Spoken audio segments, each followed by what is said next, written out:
What is going on, everybody? It is episode 335 of Pop Culture Crisis. My name is Brett. I am back once again, and I have a guest co-host with us today. Would you introduce yourself, please? What's up, guys? I'm Taylor Silverman, and I'm going to be guest co-hosting today, and I'm really happy to be here. Thank you for asking me, Brett. No, thank you. Mary is still not feeling well, so everyone right now, actually, no, wait till after the show is done. After the show is done, go find her on Twitter and Instagram and wish her better feelings and a better day tomorrow. She will hopefully be back. I believe she will be back with us tomorrow. We've got Lore Lodge coming as a special guest tomorrow on the show. Yes? And that shocked face right there is our first guest host today. Would you introduce yourself, sir? Hi, I am Leslie Roth. I'm the director of Cast Castle and a Bigfoot enthusiast. Which is why Lore Lodge is a big deal. Yes. Yes. Yes, very much. And also here, back once again today, to save me. Introduce yourself, sir. What's up, everyone? I'm Carter Banks. How you doing? Music guy, producer at the here. I'm doing great. I don't believe in Bigfoot, but I do believe in the abominable snowman. What? Okay, I need to know why one but not the other.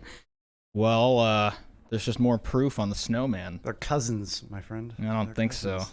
I will eviscerate you on this. Fight. Go for it. Go for it. No. Okay, no. well, we'll have a special Bigfoot versus abominable snowman debate coming up soon. Hey, I've Stay written tuned. debates on this. have you really? Yes. That's amazing. I'm going to moderate. No, you can't do that. That's I'm weird. biased. Go back to my Yeah, there's my some sources. bias there. Actually, I'm not biased. I believe in both. Okay. We got a bunch of stuff to talk about today. The Jonathan Majors case continues to come out with new information. In this case, text messages have been released by his lawyer that seem to prove you could call it innocence. Other people could call it just it's an interaction between two people that went volatile. We will look at those text messages and I will let you guys decide for yourself what they mean. We are also going to talk about famed actress Brooke Shields talking about creepy Hollywood, because creepy Hollywood is what it's always been. Creepy. She posed for, I had no idea about this either. She apparently posed for Playboy when she was 10 years old. What? We'll read the article. It looks like a typo. I'm assuming it's something like suggested nudity or something like that, because they use the word nude in there. Well, but she talks about posing nude in a movie at 10 years old where she was a victim. So we're going to talk about that. We're also going to talk about the Hollywood pay gap virtue signal, which is one of my favorite things to talk about, because there's no easier way for actors out of work to virtue signal and make themselves look like $1 million, like they're fighting the system, than talking about how they've been oppressed by evil Hollywood producers. So we'll be talking about that today. And I also want to draw it in comparison to a new article that came out about the cast of the show Blue Bloods, which contradicts it. So we will discuss that. We are also going to talk about an actor at a Russian theater company who tried to do something absolutely unspeakable on air to protest. Thank you. Thanks, guys. No, and now it's not working again. Uh-oh. Yeah, we're having problems again. We were having these same problems yesterday. Let me double check to make sure that everything is working properly. Looks to be good. Turn that off.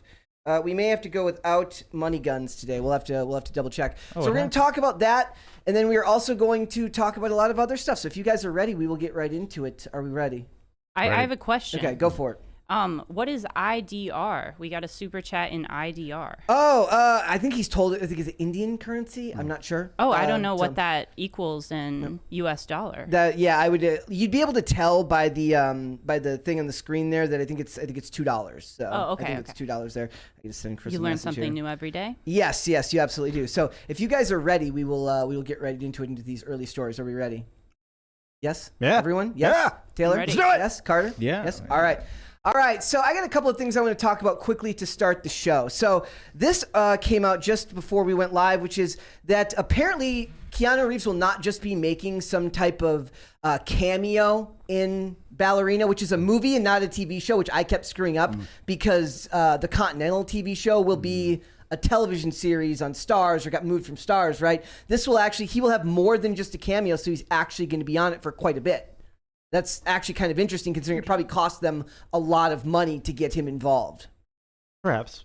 I don't know. He seems pretty dedicated to the franchise. Yeah, no, so he is. He would want it to be successful and not be like, I want it to be successful at the cost of, I got it. I'm disconnecting. think it just needs money. We're gonna have to disconnect I it. put a lot of money into Money guns are not working today. We're not gonna have to. We checked it earlier, thought it was working. Looks like it's not. So, also, guys, remember if you send super chats, anything over $20, we will read on air. It does not look like my. Yeah, I know. This says no money guns, no peace. The hell with it.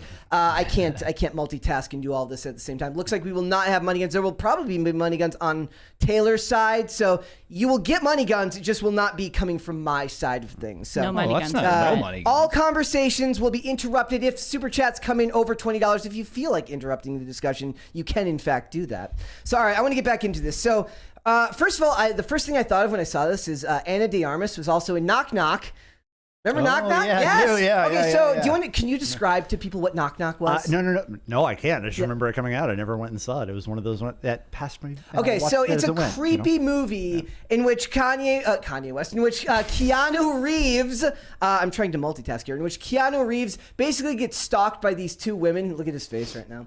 We got a $20 one right now. That It would've says, been an We already interesting have a movie. super chat. yeah. Okay, so from Clef the Misfit. Do you want to go ahead? Clef the Misfit says, "Are you unfamiliar with how Brooke Shields got her start in Hollywood? She was in the movie Pretty Baby when she played a child prostitute and even had a nude scene. One of history's most controversial and gross movies." Yes, that's what we're going to be talking about. We're We going to will be be talking getting about into that that. story. We're going to be talking about how it relates to her mom and everything like that. So Thank you, Clef. Yes, thank you, Clef. So Keanu Reeves will be involved in this beyond that, and also it's going to be one of the last appearances of Lance Reddick. Because he filmed his stuff in like a day before the show had, before he passed. That's right. Yeah, so that's actually really, really sad that had happened, but hopefully he gets to go out doing something he loved with those properties. So that is one thing. Also, did you see the video of Hezbollah? With the okay, I'm not gonna play the video for you guys. We talked about Hezbollah last week. He was with Mike Tyson, and Mike Tyson did the really weird thing where he picked him up like a baby. He's like 20 years old, but he looks like a young child. You can see him on screen right there, and he's apparently in this thing. He's like smacking his cat around. I did watch It's to not get a good, feel is it? for, It's not good. for how bad it was. I was a big fan of Don't F with Cats, and it's not to that level, but it definitely isn't fun to watch. And it's just a cat. I feel like if you're victimizing or harming little innocent animals, something is wrong. Something's going on mentally there. Yeah. So take that what you will, because he's been big in social media and he's made a very big following right now because of his connection with the UFC. I don't know if this is going to end his career, but I think if there's one thing that still seems to be able to unite society, it's usually the abuse of animals. People seem to be able to get behind you shouldn't hurt defenseless animals, and which is what this video clearly showed. Yeah, nobody So- likes to see that. No. Everybody Wait, that's a likes grown cats. man? Yeah. Yeah. The What? voice sounds like it's a child almost, Yeah. but I've never heard of this guy. Yeah. No. It's like social media big sensation. time Damn. 2020 meme fuel. Yeah. I can I see watched that. it though because I thought sometimes people wrestle with their dogs and out of context it might sound No, like they're that's not what hurting this their was. animal, but that's not what it was. Yeah. People are asking about Mary. Mary will be back tomorrow, guys. All right. And also, this is kind of cringe of the day, but it's also irony of the day. Alec Baldwin slammed for gun control post after Nashville. Is there anybody... It would be like me advocating for height requirements on roller coasters, given the fact that I'm tiny. It's like me being like, everybody, let's be serious. Okay? Yeah, yeah. It's kind of Okay. bonkers, right? I can't really imagine a world where Alec Baldwin feels like he has the place to speak on something like that. Well, did he post something or did he share another post? He shared Peter Frampton's tweet, which talks about 26 years ago, a gunman entered Dunblane Primary School in Scotland, Minecrafting 16 kids. I don't know if I'm supposed to say that word. Kids and teachers. The UK government responded by enacting tight gun control legislation. In the 9,400 plus days since that incident, there have been a total of 0 school shootings. Whatever. That's not the point. It's funny that Alec Baldwin thinks that he has a place to do that. Yeah. It's very emblematic of how people like that think, which is they don't have the filter of, should I say this now? It's very much, how can I get the attention on me for... Well, does he editing have it posts? in his bio that retweets don't equal endorsements? 'Cause if that's the case. That's what it should be. I have no. Can somebody explain that to me? Retweets don't equal endorsements. I really can't. What do you mean? Is it just supposed to say if I retweet this person, it doesn't mean I agree with all Right. that they say? It doesn't mean that I even agree with the retweet. Like you're like essentially that's what libs of TikTok does, right? Like they put something they disagree with out into the world so that people see it. Okay. So you're like, hey, you should see this. So even if I don't agree. So even if they post something, that doesn't necessarily mean that they agree with what they're saying. Yeah, sometimes it's like for the sake of commentary. Yeah. I didn't know that. I thought that was just them trying to save themselves from any that too. future Well, backlash. That's probably the case. It's sometimes. No, I thought it was. I thought it was just like they may endorse that one statement, but not everything that person's ever said. Means like retweet does not mean that I endorse what's being said, because there are a lot of times where I've retweeted people that are saying things that are absolutely insane. Gee, that adds a whole new level of potential irony to stuff. Yeah. He's such a, like somebody says, he's a goof. He's a goofball. Alec Baldwin is absolutely a goofball. That's a bit weak of a word, in my opinion, for what he is. I love, what was it? Was it like Moist Critical, like silly? He's like, it's almost what I would call silly. He's a goofball. He's ridiculous. I see him as a raging. No, he is. He absolutely is. I remember he did that like 7-minute live stream where he talked about Hollywood blacklists, and then somehow got to talking about the New York Post sports page and why it's the only thing that he likes from the New York Post. Did you know that he had a live political radio show for a minute? And there are supercuts out there of him saying like, all right, we're taking calls. And the entire episode, no one called in. He's like, wow, no calls. And how about that? And it's really funny because nobody cared. Nobody called him. Nobody called him. Disappointing. Why wouldn't you just have backup recorded calls to fake it? Because you expect that, we have a Hollywood celebrity. This was also like 15 years ago. So like, it was at the height. It was right after the 30 end Rock? of 30 Rock, I believe. Yeah. So they're sitting there anytime somebody wants to call in. Which I will gleefully say that I love his work. Yeah. But douchebag. Yeah, absolutely. Well, yeah, everyone loves 30 Rock. Yeah. Everyone loves 30 Rock. All right. Also, I'm not sure if anybody saw this, but Ike Perlmutter has been removed from Disney, formerly in charge of Marvel Entertainment. Right now, they're going through a large restructuring process with the company, in which a lot of people are losing their jobs. Thoughts? Well, I'll be honest. Like, I don't like this guy. I've never liked this guy. I didn't like what he did with the movies. I didn't like how. But he wasn't involved as much with the movies, right? He was mostly involved with the TV shows. No, he was involved with the movies. He was the one that made Edgar Wright leave Ant-Man. Yeah, but he was more involved with the television divisions, meaning like brokering the deal between them and Netflix. Sure, but he was very over the first up until 2015. He was Kevin Feige's boss. Yeah. So he was between him and Alan Horn. So like every choice that he made, in my opinion, was negative. Now, obviously, they've made a lot of negative choices since then, but there was a small window of time where his absence was a benefit.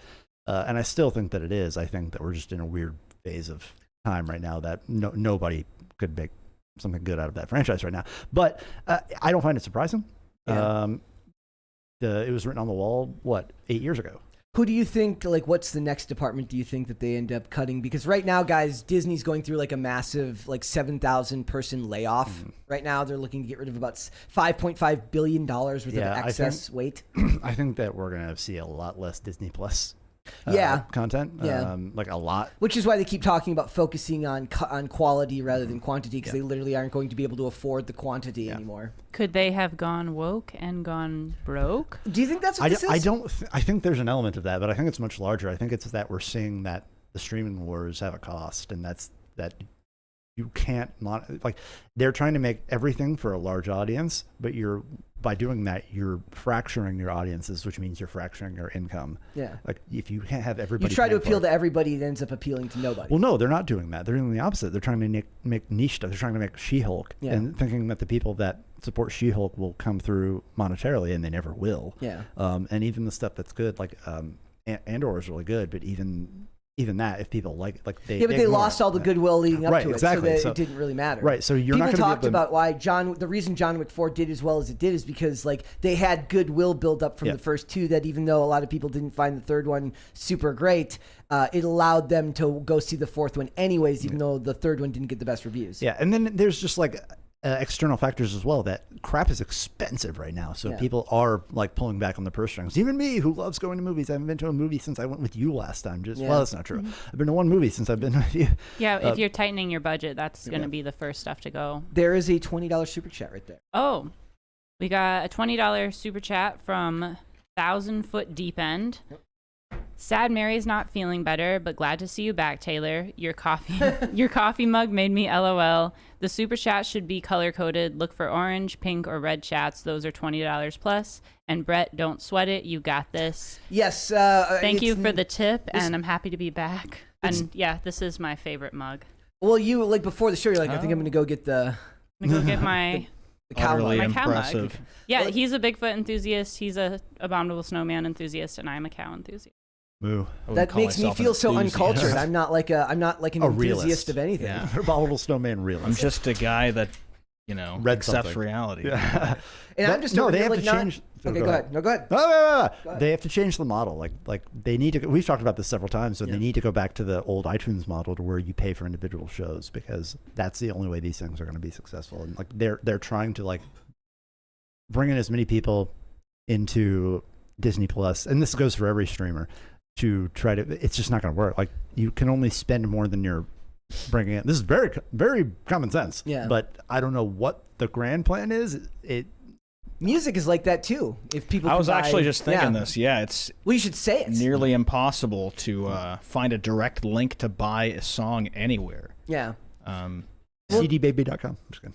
What's funny about that also is they'll never go back to that model because it requires you to be responsible for the quality of your show. Yes. And a lot of these shows don't do well, but these failed creators seem to fail upwards. Right. It's a book cooking. Yeah. It's like legal book cooking to say like, hey, like we can cancel whatever and keep whatever, because for a lot of people that are involved, it is not about making money. It's about sending a message. Yeah. And those are the people they're hiring. And so like there is some truth to the idea that maybe it's not from the top doing the programming. They're just hiring people that are doing programming. You know, like they're and I mean programming like your mind, programming your mind, and trying to put messages out there, and that is number one. So they want these cash cow things to fund their smaller, more niche, message-based modern audience stuff, but it's not working. Because if you poison the well with She-Hulk, people are not going to go see Ant-Man Quantumania. Yeah. Which we saw. And they did the same thing with Star Wars. They did the same thing with all of those properties. Everything leading up to Andor was meh. Yeah. Therefore, nobody cared about Andor. Right. And it was a character nobody gave a crap about, but they put it in competent hands and it came out wonderful. So I don't know why they don't take that message about like, okay, if we're going to make Star Wars, put it in the hands of somebody like Tony Gilroy who understands filmmaking and not somebody who's like, well, this person has some sociological degree who will. I don't know. I don't know what they're doing. It's Disney. Nobody knows what's going on. And also, like, things change over time. Like, J.J. Abrams was the hot ticket 15 years ago, but now people are tired of it. Well, nobody wants the mystery box anymore. And he's just like listless. Like he's great at like a first act, but then he's like, I don't know what to do. Yeah. So. Well, also people are the idea of spectacle used to be good at the idea of spectacle, and spectacle is what's expected now anyways. So it doesn't really matter because it's not shocking or anything new. People's eyes glaze over, and they're like, I've seen this 1,000 times. It's like, how many lens flares can we get into one shot?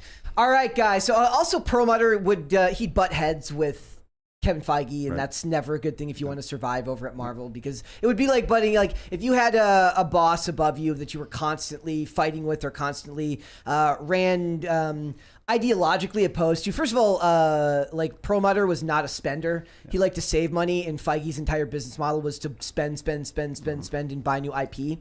So they ran ideologically inclined on how to run a business. So he was never long for this. That's why Feige and Iger worked so well, is because they had the exact same philosophy on that. Yep. All right. And I just wanted to draw, like, we talk a lot about negativity here. It seems to be there's a lot of negative stuff to talk about. This is a somewhat positive topic that still remains in the news, which is that Blac Chyna has continued to talk about her turn to God and her look to becoming more modest, to returning to modesty. She removed the cheek fillers from her face. She removed her implants. She got rid of her tattoos that were blasphemous tattoos.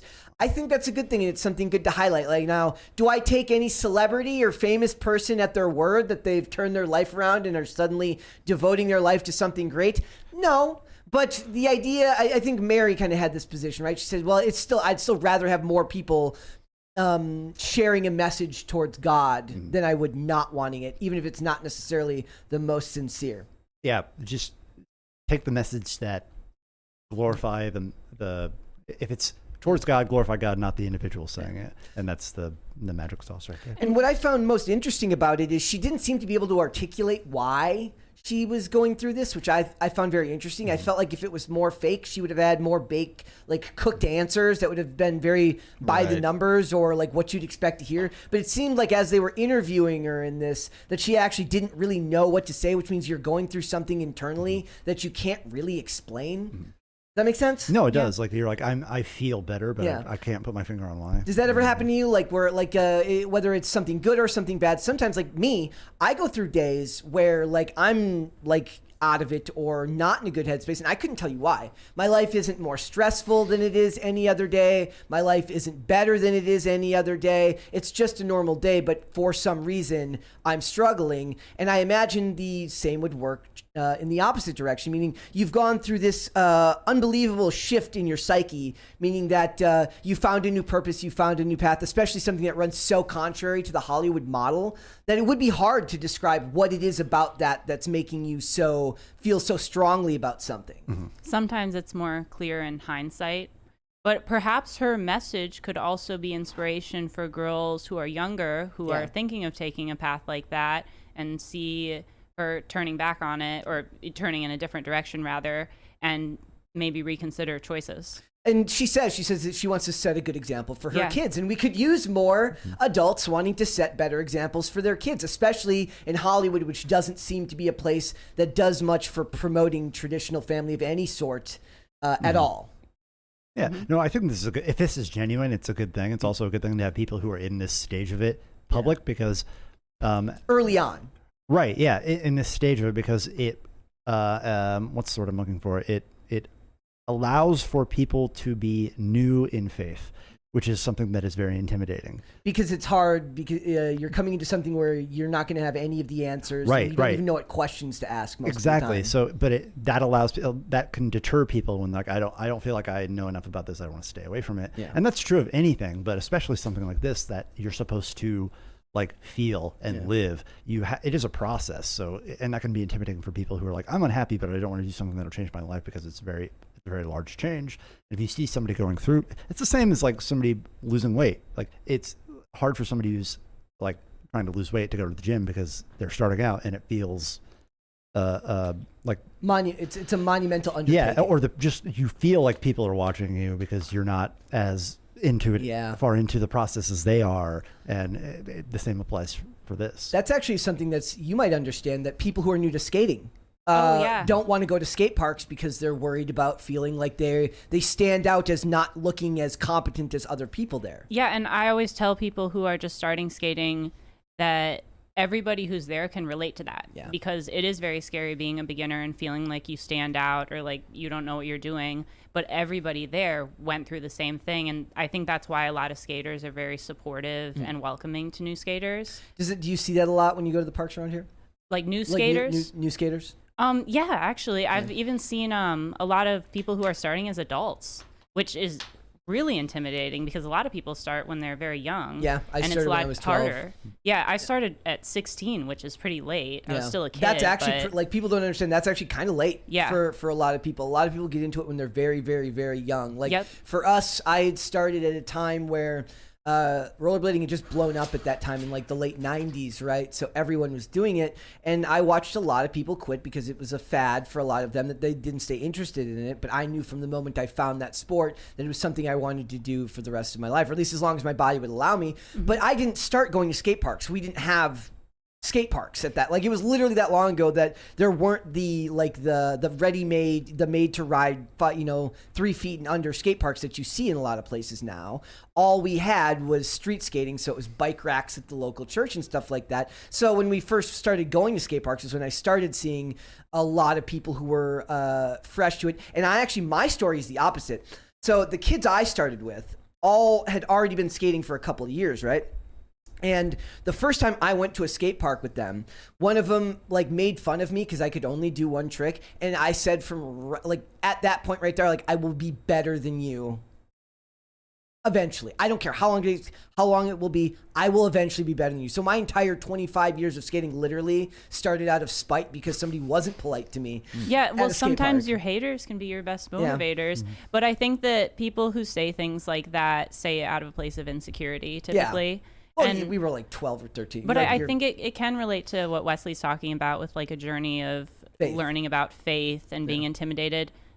Most people are going to be very welcoming to that. And if they're not, then perhaps they have some work of their own to do. Well, and how do you expect to live by those tenets if you can't welcome new people in there? Yeah, no, I That's the think whole people point. in the faith are typically welcoming, but that's not the people they're afraid of. They're afraid of not being able to defend themselves, in my opinion. Yeah. When somebody comes at you and says, "Why do you feel blank, blank, blank?" and because, like, you subscribe to some faith, that means you automatically Have all the answers. or have all the answers, or you automatically endorse every opinion of everybody that's of your faith, Yeah. like they do to Chris Pratt all the time. Yeah, But they force him to like it's- literally like, oh, so you support this? So then, explain right? the Westboro Baptist Church, Yeah. Chris Pratt. He's like, what? It's definitely a journey, though. I think that people who share the beginning of their journey, it's brave to do because Yeah. it is intimidating, but Especially it can for probably somebody, help others. especially for somebody who grew up in an industry that's as hedonistic as theirs. So like that's a complete overhaul of what you believe in the name of your kids, which is a good thing. Yeah. So. And some people may say, is this too little, too late? But is there really a wrong time to make changes? No. I say do it. Like don't worry about too little, too late because you're going to ask that question forever. If you, That's true. It's never too little, too late in the grand scheme of things, if that's what you're worried about.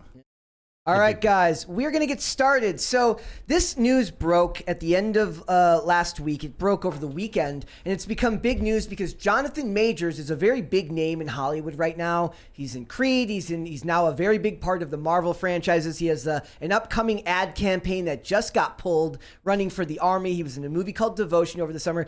People argued with me about whether you'd consider him a movie star. I'd say he's as close as you get to his up-and-coming name as you can in Hollywood nowadays. But he immediately pushed back after he was arrested for assault, battery, and and aggravated harassment of his girlfriend because of an incident in which they were in a cab and she attempted to grab his phone out of his hand. He was then, they went and slept in separate places that night. And when they came together the next day, he called the cops himself because he was worried about her mental health. And when they got there, they saw bruises on her and immediately arrested him as per protocol, right? So he was arrested. His ads were immediately pulled from the Army.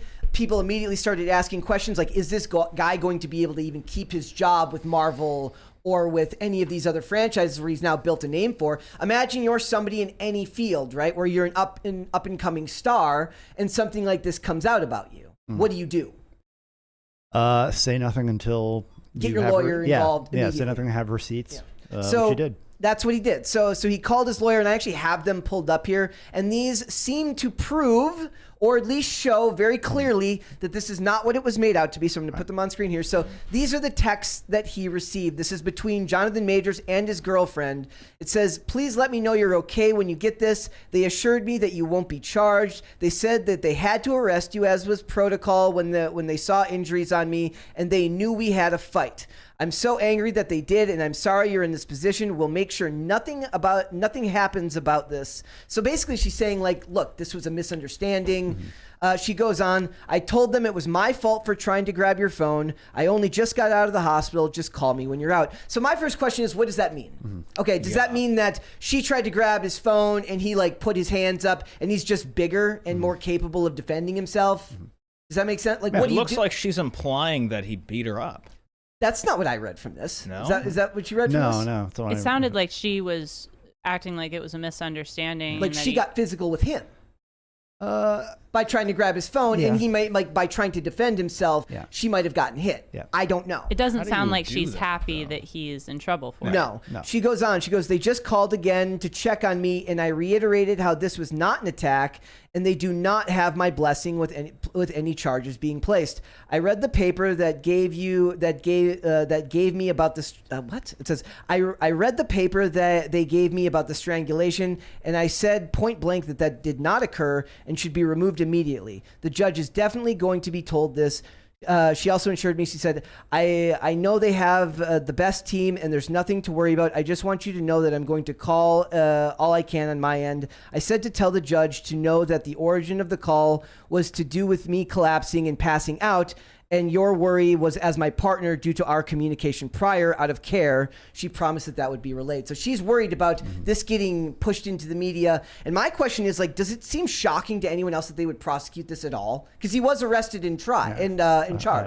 Let me put on my conspiracy hat. There's a third party involved in this. Who do you think it is? I have no idea. Who would it be? I couldn't get a name on who the prosecutor was. Like, is it a prosecutor that's like dead set on making his bones on something like this? She said she doesn't want him charged. Right, exactly. Which means like to go forward on a charge like this, they can still go forward on it. But it would be highly unlikely. Yes. And double that with the fact that he's a celebrity. Right. Like, it makes no sense. And it's strange. Like, this is a perfect like mirror to like 5 years ago, right? When there were. It's just interesting seeing the pile on, especially from people that I would consider friendly or would have been critical of this 5 years ago. They're like, "Oh, we knew about this guy," and it's like, "Well, you're doing the same thing." So what? But that begs the question, I should say, of why. Yeah. And if it's not her, because my first thought before knowing this would have been, this is either a person with some sort of personality disorder who's pushing, like, got close to a famous person, wants something, or is mentally unwell. But if she is actively campaigning against charges, then somebody's for it, and who and why, and based on what. Yeah. And so you could be right that it's a prosecutor, but that's risky. Regardless, I don't think it's good to jump to conclusions when you don't have all the information. People seem to be very quick to jump to conclusions on this. A lot of that's bolstered by the fact that he seems to have like a bit of a reputation in Hollywood. It's not known to the public, but they're saying that he's kind of a bad boy behind the scenes. That he's been known for stuff like this. It's just it's not public knowledge. Well, it's interesting. It feels like a throwback news story to where like this came out and then a bunch of directors are like, "Oh, he was difficult on set," and it's like, shut up, like. Not related, and I'm no fan.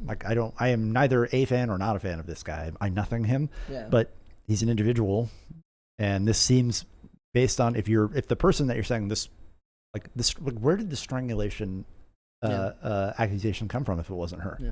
Also, I do agree that if Ezra Miller doesn't get fired, then Jonathan Majors doesn't get fired. Like, if Ezra Miller can go about the literal 2020 like terrorization of women all across America and Europe, then Jonathan Majors should be fine. Yeah. Like, when it comes to that. Also, another tweet that I saw, this was a very interesting one for somebody to point out. They showed me, they said, Dana White was literally caught on camera slapping the crap out of his wife on New Year's. You remember that? No, I don't. And there was no media press or anything, really. Like, he made that was just on Twitter for a couple days. He said, like, I shouldn't have done it. It was a mistake. He took ownership of his actions. He said that it shouldn't have happened. I'm sorry. But then it just kind of disappeared from the news cycle. But the Jonathan Majors stuff has stayed in the news the entire time. Interesting. Like, isn't that weird? Yeah. Was it? I didn't see it. Was it pretty bad? It was at like a nightclub and it was far away. Like, it was very hard to see. So it wasn't like a Ray Rice. No. It was. I mean, it was still not something you should be doing. No, I agree. But I'm saying, like, if it doesn't have the sensationalism, that might be why they didn't. I mean, is it also just that Dana White is just a massive businessman who's got a lot of holds a lot of business interests? Probably has a really good public relations firm on retainer. Little column B. Yeah, and just doesn't have to worry about it because somebody like that, once you get to a certain level of fame, you do have the ability to wield the press in your favor, which made me think of like when Amber Heard fired her PR team last year, and immediately like all of these like spin articles started coming out about it, and it shows you just how malleable our reality is now. Like, literally nothing you see when you read these articles is even necessarily the truth, whether you agree with it or not. So that's something that everybody, I think, should be taking into account when they're taking in any type of news, whether it's pop culture news, whether it's political news, is that a lot of what you're reading is being spun to you by somebody at a PR firm.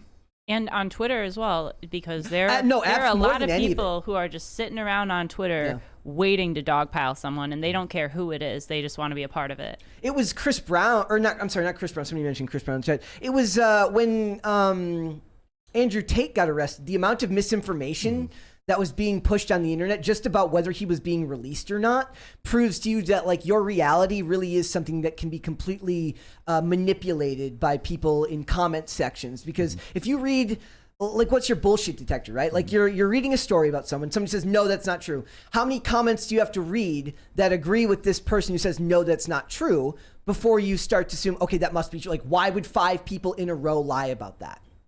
Right? There's a $20 one right there. I'm waiting for it to pop up over here. Okay.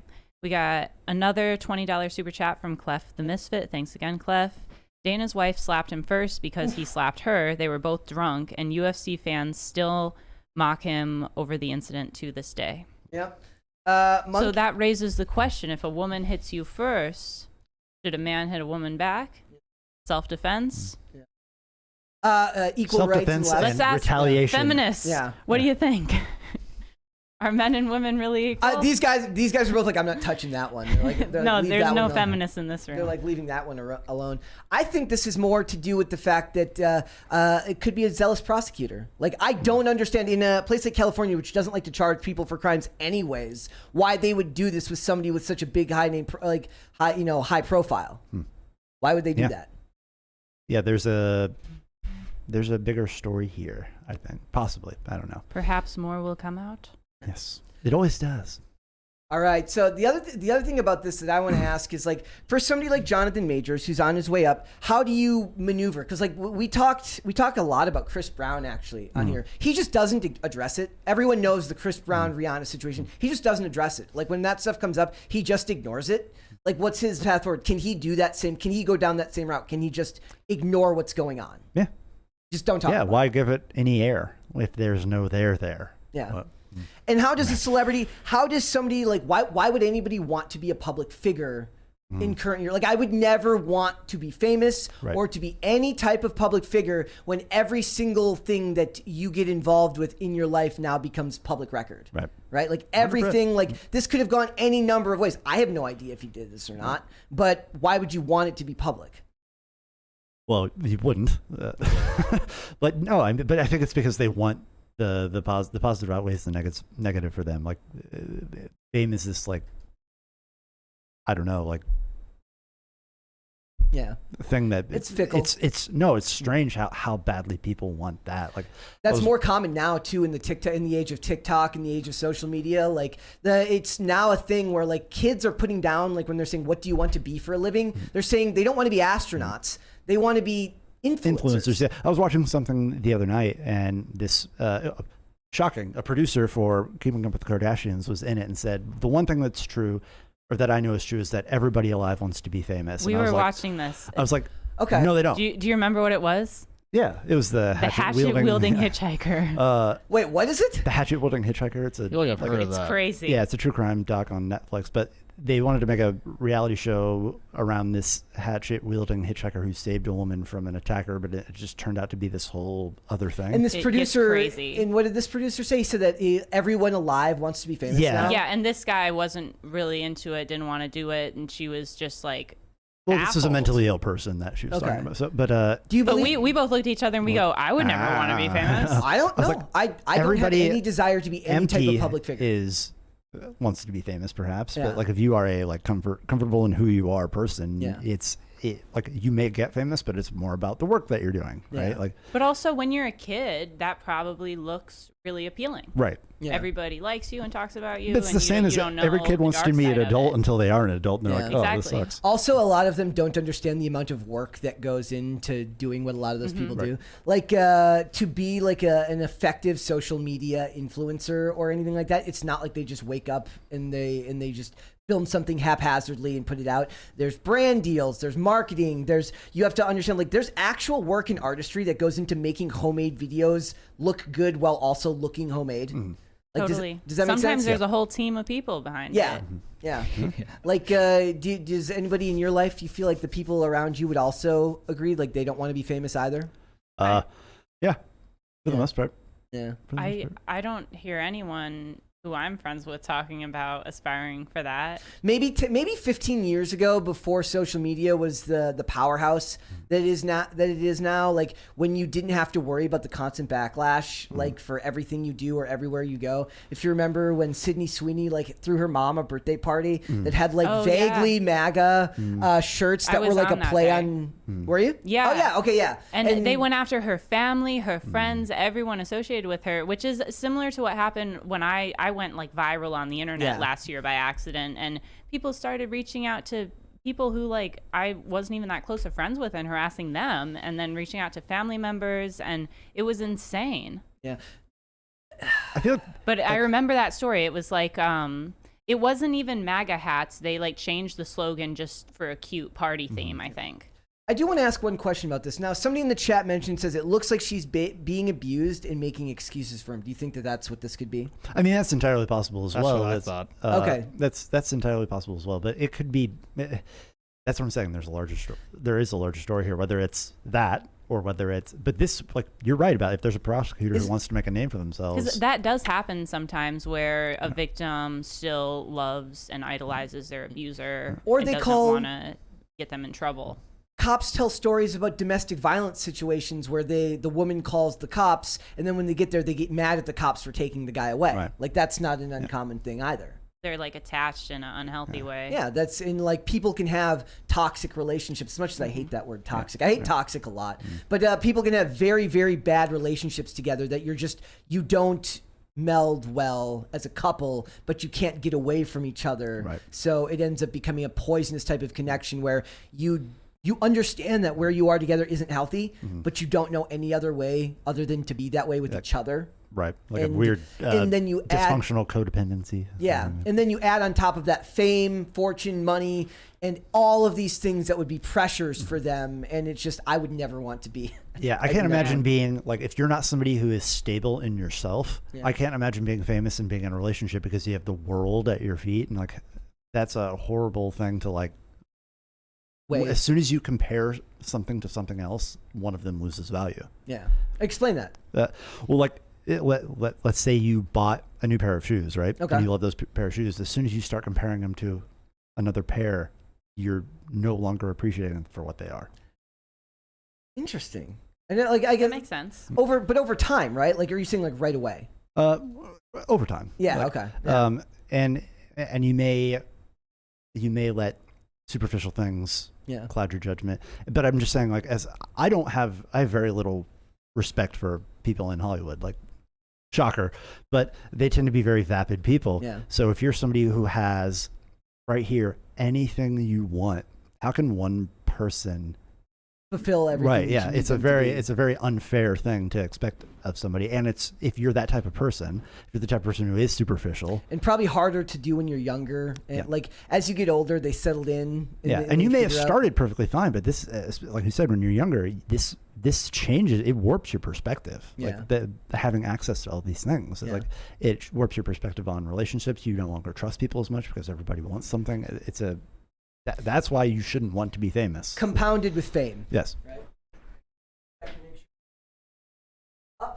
I wasn't going to screw up today, guys. I turned. So what you guys don't know is when we do the super chats and we do the crisis parties, I have to turn the volume down when I reset it because otherwise it will get really loud. And if anybody here knows who Tim Pool is, he does a show downstairs, and there have been times where the very loud crisis party sound effect will go off when I'm resetting it during IRL, and then I'm like, oops, whoops.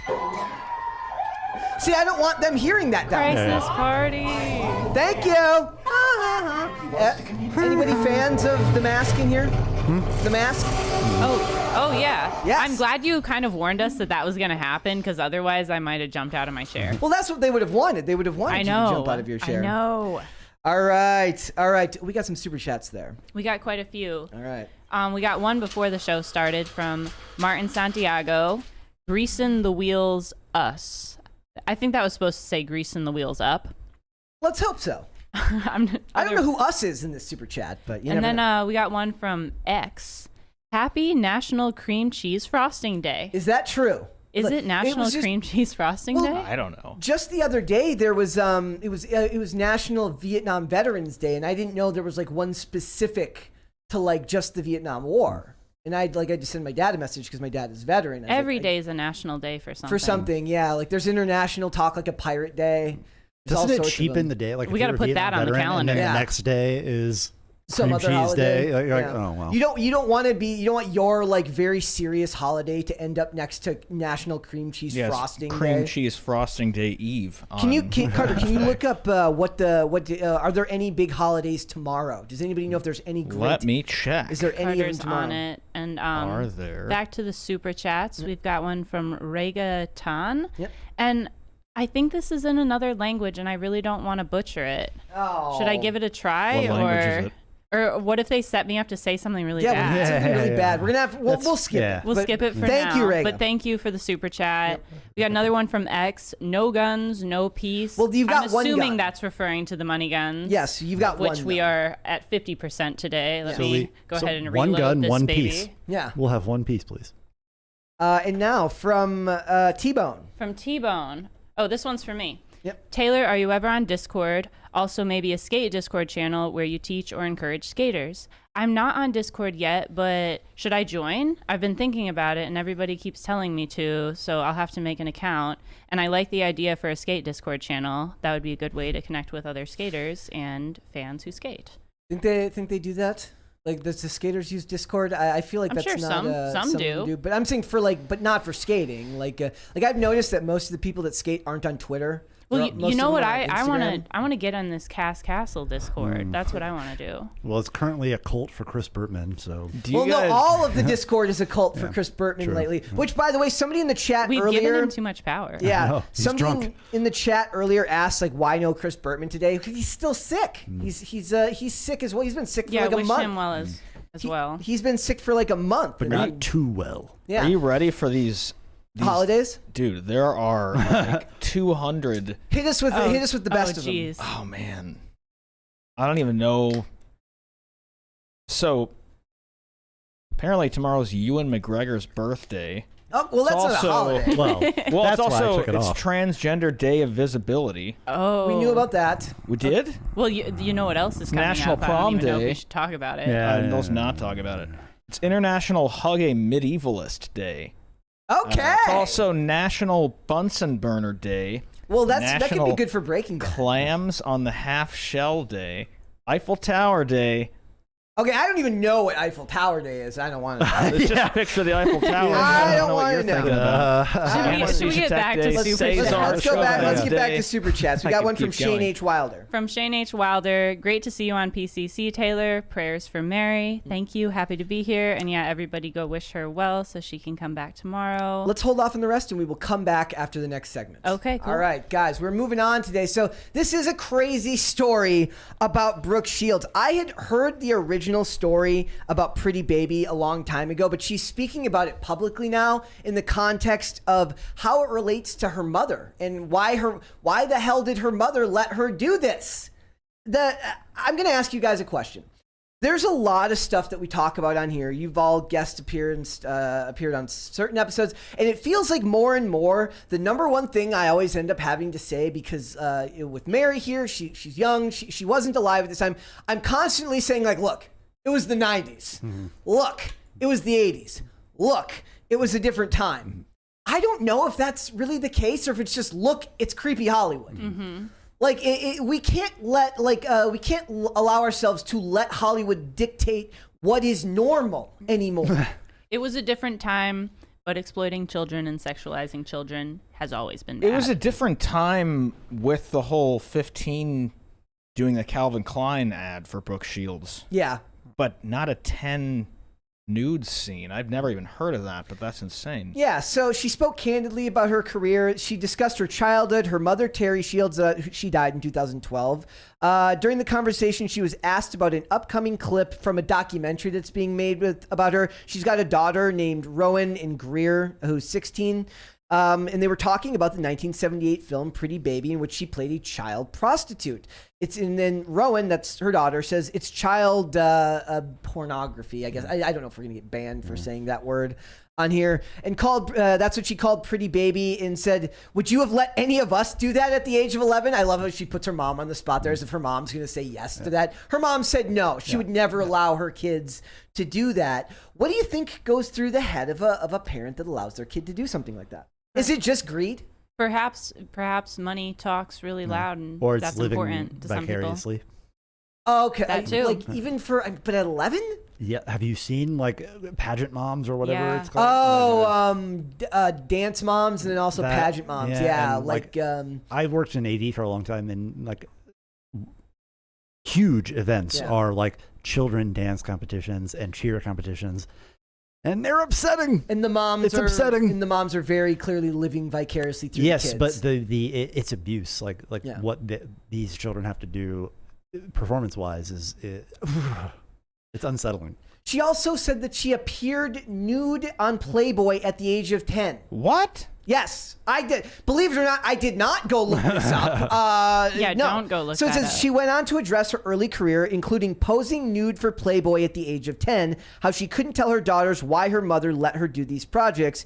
This is her quote. She says, I mean, I could say, oh, it was the time back then. Oh, it was art, Shield said, but I don't know why she thought it was all right. Look, that's one that falls on it a lot of times. It's art. Like, it's okay because it's art, which is a Trojan horse to allow very, very dangerous people to be around your kids if you're going to just dismiss it as, well, it's art. Like, how does a parent who wants their kids, because this is still, like we said, we talked earlier in the last segment, it's now more common than ever for people to want to be famous, especially at a young age. Kids don't want to be firemen. Boys don't want to be firemen anymore. Women don't want to be nurses or doctors. They want to be celebrity influencers. You could maybe say that's of their kids at a young age. Yeah, those are creepy.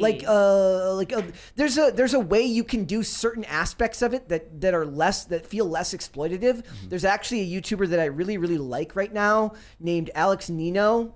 He's a long haul trucker, and he documents like his runs in his truck and like living. I think I've watched that guy. Yeah, like runs out of his truck, and every once in a while, his kids will be in a video because they go on trips with him, but they're not the focus of the channel. Yeah. Like how And do you they're do not this? being forced to do these fake scenes and So what do you do every day.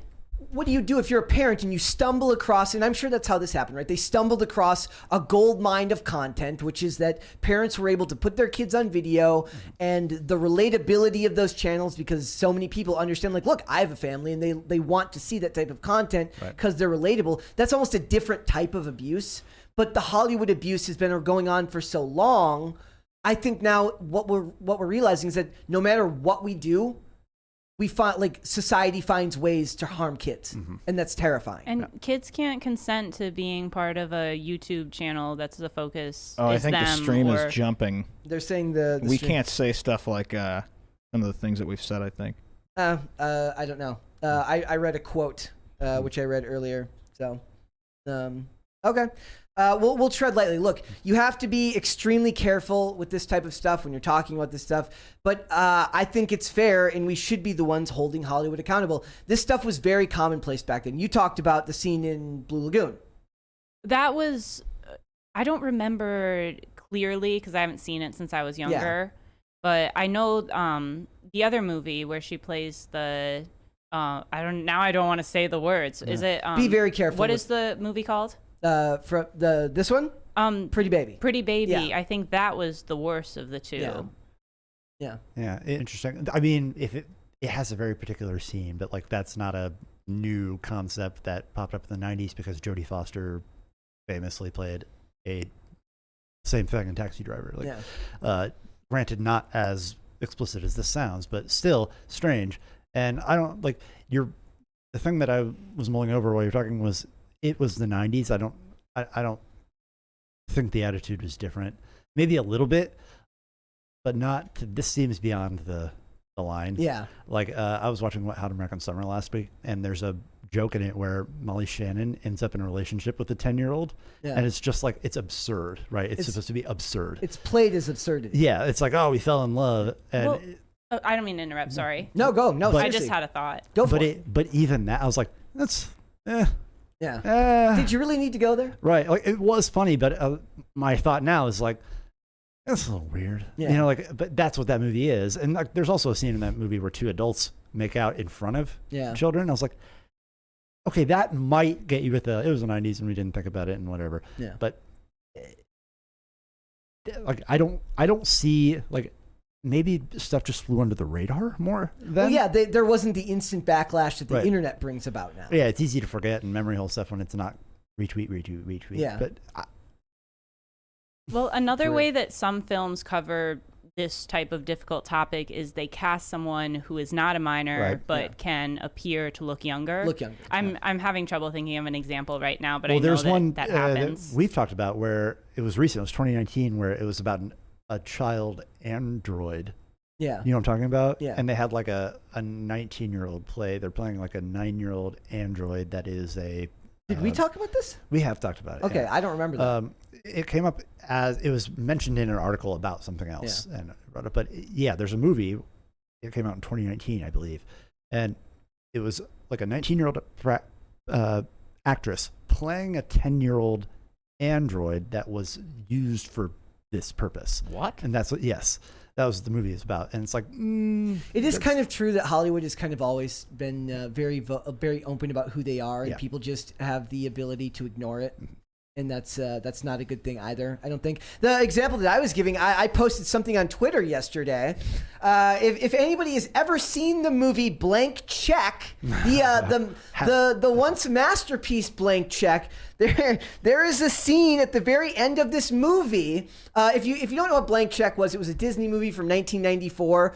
This kid, I've referenced it here on the show before. Carter, you've seen this movie. Oh, yeah. Oh, yeah. So this kid gets hit by a limousine, right? And this guy writes him a check but doesn't put an amount there. And the kid he basically commits check fraud and gives himself $1 million and buys a mansion that clearly costs more than $1 million. This is how 90s this is. Yeah, like $1 my million favorite- basically buys him everything in the world. And my favorite part is I'm like, who signed the contingencies for this thing? Like, was there a lawyer involved? Right. Like, did he put the money in escrow himself? How did Fantasy, this it's work? okay. Fantasy, it doesn't matter. Well, at the end of the movie, the character of Preston gets a kiss. The 12-year-old character of Preston gets a kiss from Special Agent Shay, Dude, I forgot about who's that part. 31 years old, and Oh, she kisses him no. on the lips.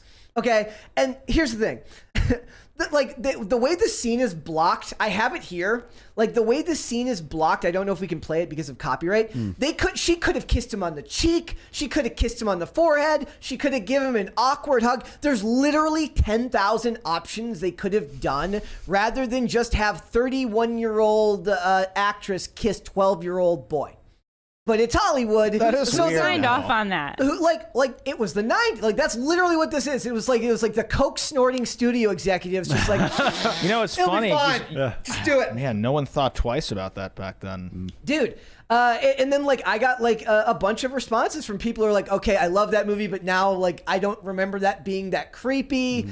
People basically being when like, you're a kid, it's not creepy. no, when you're a kid, it's amazing. Yeah. Now There's you're just also like, a bit of wow. role reversal here. Yes. Where it's different for some reason. Oh yeah, if you switched like I hate to Yeah. make that argument again, but if you switch the genders, it's really even creepier somehow. Right. Right?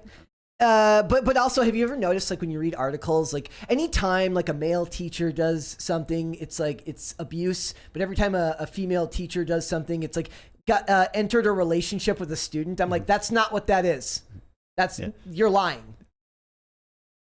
I mean, you're right. Yeah. You're right. That is how it's covered. On a more positive note, I want to give a quick shout out to my dad who's been trolling me in the chat. What's he saying? No, Dad, you could not beat me in a game of skate. You literally push Mongo.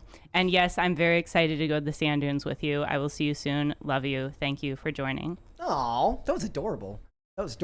Look, for stuff like this, I think also there's a feedback loop where, like, because of the internet, you have instant access to opinions. So the creepy, like I said, coke snorting studio executives who maybe weren't in their best mindset at the time didn't have access to all the people to tell them, like, hey, what you're doing is creepy and wrong. Maybe you shouldn't do that. But I think it's also more easy to just say, look, they're probably just evil. Yeah. Like, it's Hollywood, and they're just pushing to, maybe that push to normalize all the things that we talk about that shouldn't be normalized isn't as sudden as you think it was, and it's actually been going on for decades and decades. Milk money. Yeah. You know the movie? Oh no, I've never seen Okay, it. we'll What's talk that about it later. one? It's about a bunch of teenagers hiring a prostitute. Oh god. Really? Yeah. See, like the Hollywood just goes this way. Dude, you know what's funny is because like I was telling Brett earlier, like Blank Check is one of the only movies that I have on like VHS tape that I taped, but like the intro to Milk Money was at the end of it. Really? That's why I remember that movie. Oh. See, it was like So weird. that's even worse. That's even worse. They're like right next to each other. Right. That's, maybe that was like the first time a producer was Predictive like, programming. yeah, That's that's creepy, man. Look, I do recommend going and watching Blank Check. Maybe skip that scene at the end there. That movie was amazing, an amazing Oh, part yeah. of your childhood. Also, if you've never seen The Indian in the Cupboard, Oh, that's a great one. the Indian in the Cupboard is great. Richie Rich. Richie Rich is fantastic. The Oh, toy. Richie Rich's First Christmas Kid Wishes. is also First pretty with good. Sinbad, yeah. Like those would all be really good movies to go watch. I don't even know where you can find like know. Indian like Indian in the Cupboard wasn't on any of the. I think you could probably Dude, rent it was on Netflix Amazon. a little bit ago. Was it? May have been a year or so. Also, but- that movie would never get made today. No, not in a Oh, million years. yeah, Or that's Man right. of the House with Jonathan Dude, Taylor oh Thomas. man, I had that one on tape too. Jungle to Jungle. Yes, yes. Mimi Siku. All the of name those of the movies, Indian guy. all of those movies are really good. I actually watched an episode of Smallville the other day that had Jonathan Taylor. Like within like a season, it had Jonathan Taylor, Thomas, and Zachary Ty Bryant, or like whoever the older brother is in Zachary that Ty one. Bryant. They both appeared within like a couple episodes of each other, but because Jonathan Taylor Thomas was the real star, he got special guest credit, and the other guy just got regular credit. It's too bad, right?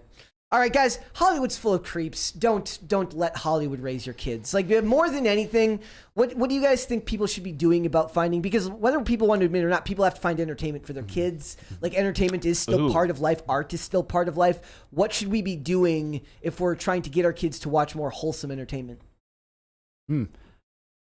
Like, does that exist now, or like is it That's just tough. something that like right now we're just in an in between period now where the parallel economy will have to be built slowly but surely? I don't think that would even happen in our lifetime in a way where there will be substantial enough material for anyone here who has kids to like raise their kids on that content. There just wouldn't be enough of it. Yeah, I tend to lean towards find something active for them to do, and I don't mean that like go play 60. I mean something that engages them on a real level, Like don't- art or music. No, I'm not saying don't. I'm not saying don't put them I mean, outside and play sports. Still obviously, enjoy movies, yeah. but Right, but maybe, no, maybe like, watch them first that's the before you show them opening. to your kids. That's the opening of the statement, is because once you give them that, you narrow down your choices. So if you do have a kid who's interested in skateboarding and they're young, it is much easier to put them on that path because they have an invested interest in that thing to distract them from the more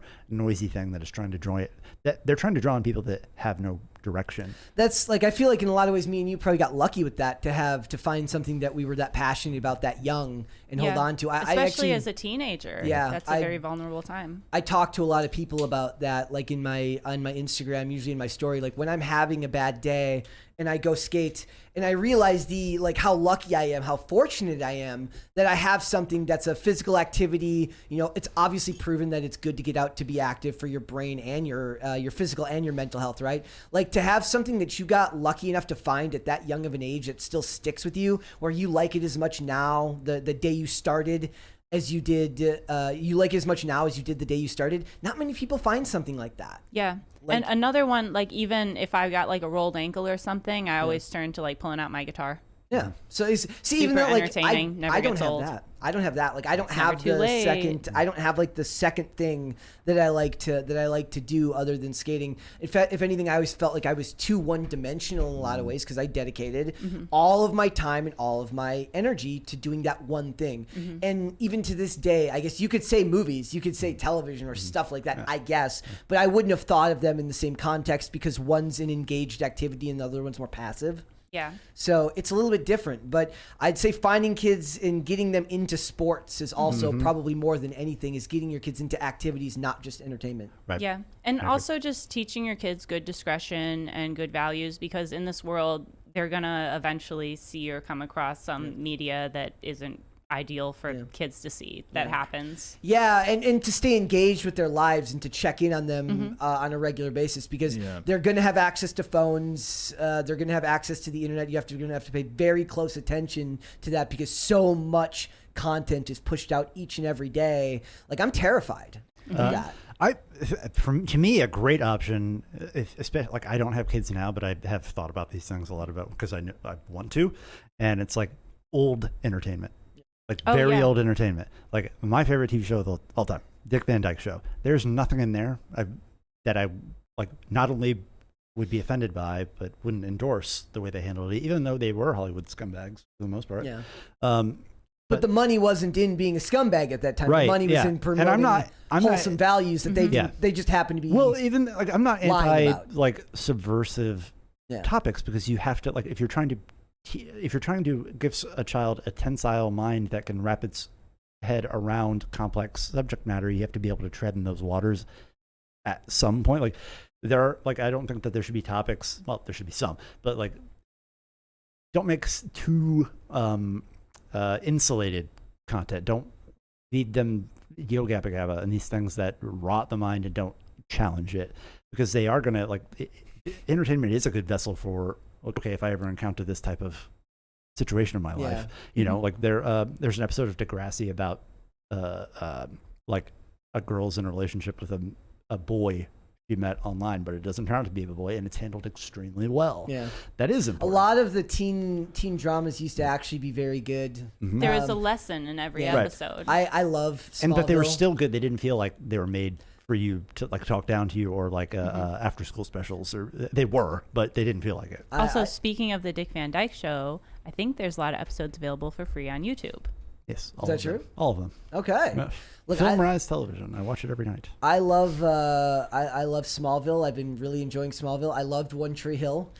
But those are in the era where it's like sexualizing teenagers. That time period. Yeah. Where it was like, and but they were, most of them were adults. By then, I know, but they're portraying teenagers, right? Which is weird. Yeah, like how Euphoria is weird. No, I talked about the episode where Clark gets like is like attracted to his teacher and has like premature eye. I saw that. Eye ejaculation. Yeah. I'm not okay. So ejaculation.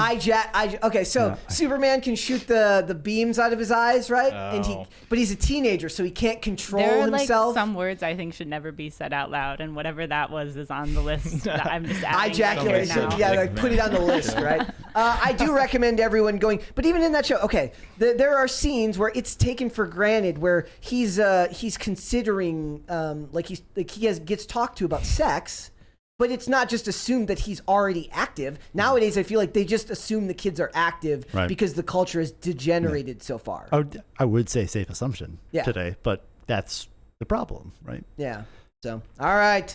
We got some super chats there, do we not, Taylor? We do. I think we left off on Steve Ryman. Yes. And this one's for Wesley. Wesley, do you ever go by Wes? No. Well, you do today. Wes's choice to wear Tim's wardrobe gives me an idea. I knew it. A segment called Cast Cult, where everyone has to wear that sort of shirt and a beanie. Go ahead, Wesley. Speak your piece. I'm beside myself. No, it is weird, but I've worn this my whole life. Like my 5th grade photo is wearing this. Like, we were just talking about this. We're going to need you to bring that photo in for confirmation. I can. In fact, I have one. We're going to, oh my God. He's going to pull it out for the camera. Yeah. Can we put it on camera? We better be able to. Look, this is from when? If you want to pass it over here, the exact same shirt. And read the date. Do we want this information? No, but they'll believe it. Can you cover They'll believe any it. info? What are we looking at? My ID from 2010. It's got his social security number, his address. We don't want that. They're asking if there's a cult uniform here. Yeah. Everyone gets a cult uniform. Yeah. But who doesn't like baseball tees and beanies? Honestly, I actually don't wear. Like I used to want to like baseball tees because I'm one of the people that, like, if I'm wearing a short sleeve shirt, if I'm wearing a long sleeve shirt, I immediately start overheating. Mm-hmm. So 3/4 length. Nice in between. So 3/4 length sleeves feel like they should be the perfect fit. but it's very hard for me because I wear very long shirts to do. find them long enough. Can you verify, though, for them that I'm Yes. wearing the same shirt? He is wearing the same shirt. Speaking of long shirts, one thing I don't understand is when I go shopping, why is it so hard to find a woman's shirt that covers your whole stomach now? Well, actually, Britney Spears, Especially that's why. ones that are marketed for teenagers and young girls. well, here's my thing. Like in a society that's like getting increasingly overweight, I kind of I kind of appreciate like It's the to inspire people the to get risk. in Yeah, shape. like hey, maybe you should lose some weight. And that I way don't you care. can I fit could be into in the best shirt. shape of my life, and I don't want to wear a bra as a top. It does feel like, well, no, we were talking, me and Kellen were talking the other day about how it used to be a trend in football in the 80s that they would wear like halter top shirts. Like, so their like stomach was showing during practice. Like, That's still, though. That's like the movie that you were just talking about. like, yeah, you're brave, but are you brave enough to wear this type of uniform out? Like, I don't think so. It was mostly practice. Yeah, no, it wasn't on the and field. it was a heat thing. It wasn't on the field. Yeah. Okay, so we got some more super chats. This one is from Shane H. Oh, actually, hold Wilder. off on that. We just got a $20 one from James Orenthal. Oh, it hasn't popped up over here. One second. It'll be here in a second. If not, I can look over at the other screen. There we go. All right. James Orenthal Nagayan? Nguyen. Excuse me. $20 super chat, and he says, my kids met you all at Freedom Plaza, except for Wesley, one day perhaps, and they have been engaged whenever I've shared clips of the show. Thanks for doing social appearances for the next generation to have proper heroes. Thank you for coming to Freedom Plaza. I That was a remember, really fun day. James I and think his I kids. remember as Yeah. well now. Yeah. I think we took a picture. Yeah, that was great. That was fun. It was good to see you guys. Likewise. Like that I feel was so left out. that was a fun day. Like a lot of people don't realize that like that was like my type of skating weather. It was like very cold that It was day. Yeah, freezing. it was I had fantastic. Under Armour and leggings, and then my pants over top, and then Yeah. like 3 layers. And then we went out afterwards, and I was like sweating inside the building. Yeah. But that was a really fun day. I hope we Yeah. do that again. I think at Freedom Plaza again would be a good place to do it too. Just not this Saturday. Do you think I've got plans already. Do you think the reason that they're promoting the shirts that are cut lower is because people wear high-waisted pants and they're just slowly moving up where the shirt and the pants Yeah, meet? but I don't like high-waisted pants that much. Bring back Low-rise. normal or low-waist pants. Yeah. I think it's the I'm economy. a fan of the high-waisted pants myself. Not for me, but for Oh, you women. like- Yeah, you pointed at me. You're a fan of them for me. Yeah, yes, right. yes. I look fantastic. The way you looked at Brett when you I said look, that. well, look I thought High he would- pants, long shirts. Yeah, you know?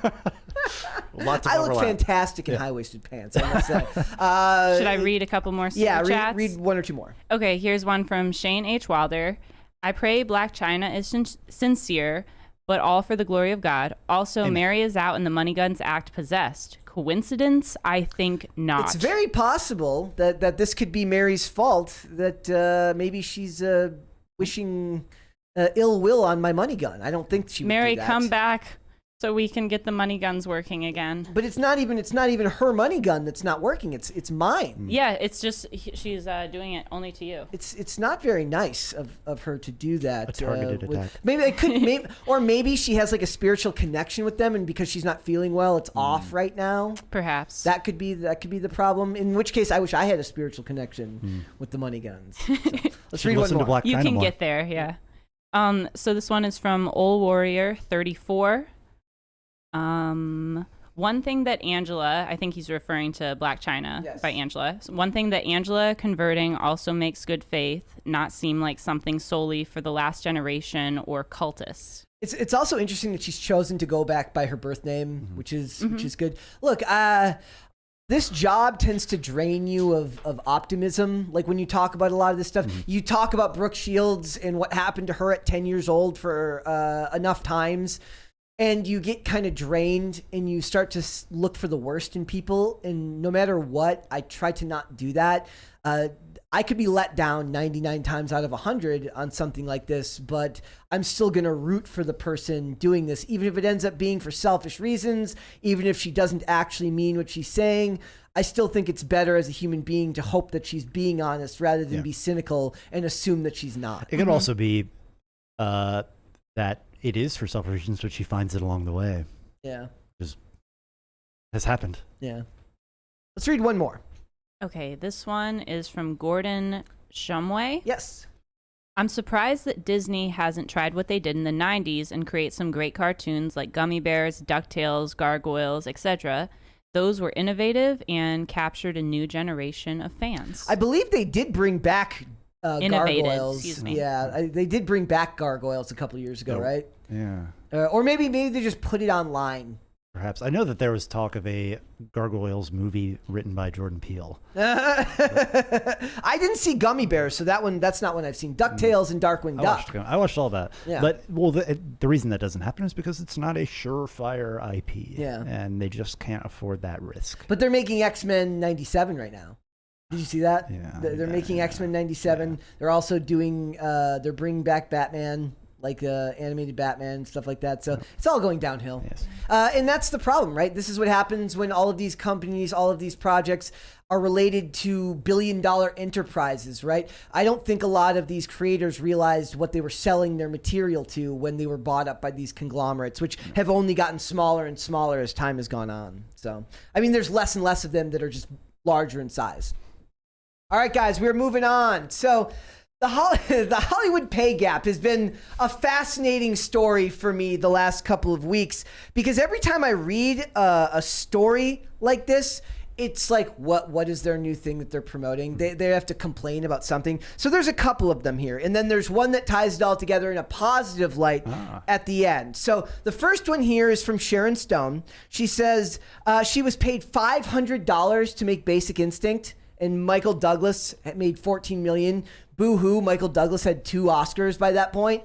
What all of these stories have in common are people that don't know how to negotiate for a better contract, or just simply aren't kind of forceful enough to push for what they feel like they're deserved. There's also this story from Kelly Ripa, who basically says it took 10 years for her to get paid properly in Hollywood. It 4 years on the live show, like the morning live show with Kelly Ripa, took 4 years to get an office. They kept telling her no. They wouldn't give her an office. And finally, they cleared out a janitor's closet for her after 4 years. And I just don't think that most male stars who are of that stature would take that. They would just walk. Yeah. Right? Yeah. Like, what do you tell to people like this who are also now using it as a form of currency? They have a way. So they were mistreated when they were younger because either they had bad agents, they signed bad contracts, or they just didn't understand how the industry worked because they got in at a time where they got big very quickly. So they were able to be taken advantage of because they didn't have enough years in the industry to say, look, I know how this works. I'm not taking this. Like, what kind of message are they sending for the future of kids when they make it about either equality, racism, sexism, and not about being a better business person? Mm-hmm. Like, you have to be a better business person if you want to be in that industry. I think it said something about like not having a bathroom and having to wait in line with the guests to the show to go to the bathroom as well. Yeah. That's crazy. Yeah, whereas Regis from Live with Regis and Kelly had his own bathroom because he's the star of the damn show. They both should have had one, but I think it's kind of well known that a lot of where the gender wage gap comes from is actually a gender earnings gap, and it's because women are less forceful in negotiating phases and they don't want to actually rock the boat. Mm-hmm. Yeah, and with like mistreatment, it might be if you're tolerating it, but who knows? Did she speak up about that right away? No, not right. Like, eventually she basically said that like it took years for this to happen, and she pointed out that it wasn't until they got a female executive at Disney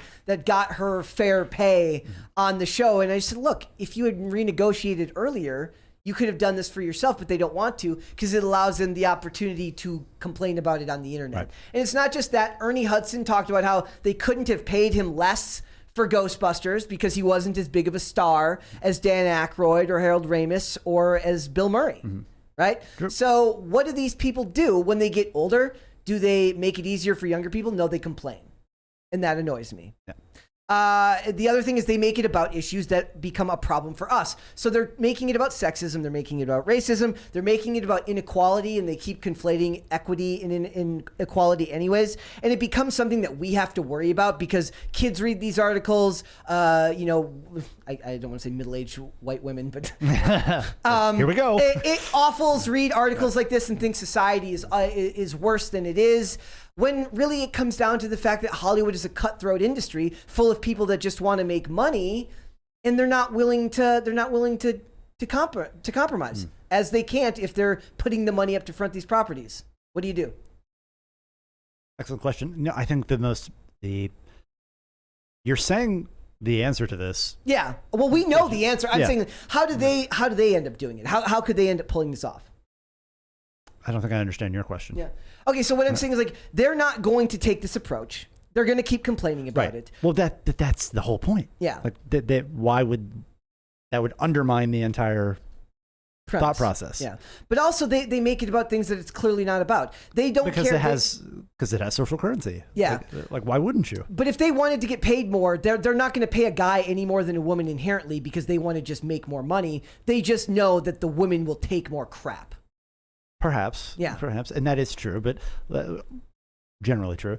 But it's part of the game, like in my opinion. Like, and men will walk away. Men will walk away. They will, but there is also contract. like there are extenuating circumstances to all of these. They are not one size fits all. Like Regis has a larger pool of work to support that. You said Michael Douglas. He was clearly a huge star at the time. Right. Bill Murray was clearly a huge star in comparison to Ernie Hudson, who didn't have. And this takes out what those movies that they made less on do for their career. Yeah. Like if you're like, hey, yeah, we're paying you less. You're going to be in a movie with 2-time Oscar winner Michael Douglas, and you're going to become a legend in the industry. Yeah. That is currency of itself, but you can frame that out because that is easy to memory hold. People don't remember that. Oh, you think Sharon Stone? I've known who you are forever. Yeah. But that was forever ago. Yeah. Did you see that she lost half of her money in the banking collapse recently? No, I didn't. Like in like one of the Silicon Valley banks that collapsed. So look, and then this is the other thing about this. This is what I love. There are the bad stories. So we have stories like this where Ernie Hudson didn't blame racism. To his credit, he just said they couldn't have paid me less. They took advantage of the fact that I was not a known quantity. I wasn't Eddie Murphy because they wanted Eddie Murphy for that role. Right, but the movie made you into who you are. Yes. But he actually said it didn't help his career. He says he succeeded in spite of it. Get out of here. You don't think so? No. You think that he was able to use that to leverage his career for further? 100%. Yeah. Why wouldn't it definitely wouldn't hurt. That's hard to quantify. Yeah. That's a hard thing to quantify. He can say that and has more. Well, I'm sure he has more. He has every right to say it, but it doesn't pass the smell test for me to be like, I was in one of the biggest comedies of all time. It hurt my career. Yeah. No, you have a career because of it. Good catch, guys. I like that phrase. It doesn't pass the smell test. Here's the other story that they caught the camera. I had it in 3-camera mode. Sorry about that, guys. Yeah. You realized it was like me talking to you and then hearing your voice, but you weren't on camera. Look, I am both Serge and Tim in this. I am both in this show. So I make mistakes from time to time. He was the best part in Ghostbusters Afterlife too. He's also the only one who's kept himself in shape. Ernie Hudson. Ernie Hudson still looks like a Chad, and Bill Murray and Dan Aykroyd just look. Bill Murray looks like a used Q-tip. I'm sorry, dude. And Dan Aykroyd just kind of looks like a blob. No. Like they all look very sad. Like Ernie Hudson's all built and still a Chad. Sorry, guys. That was my bad. I left it up like that. That was my problem.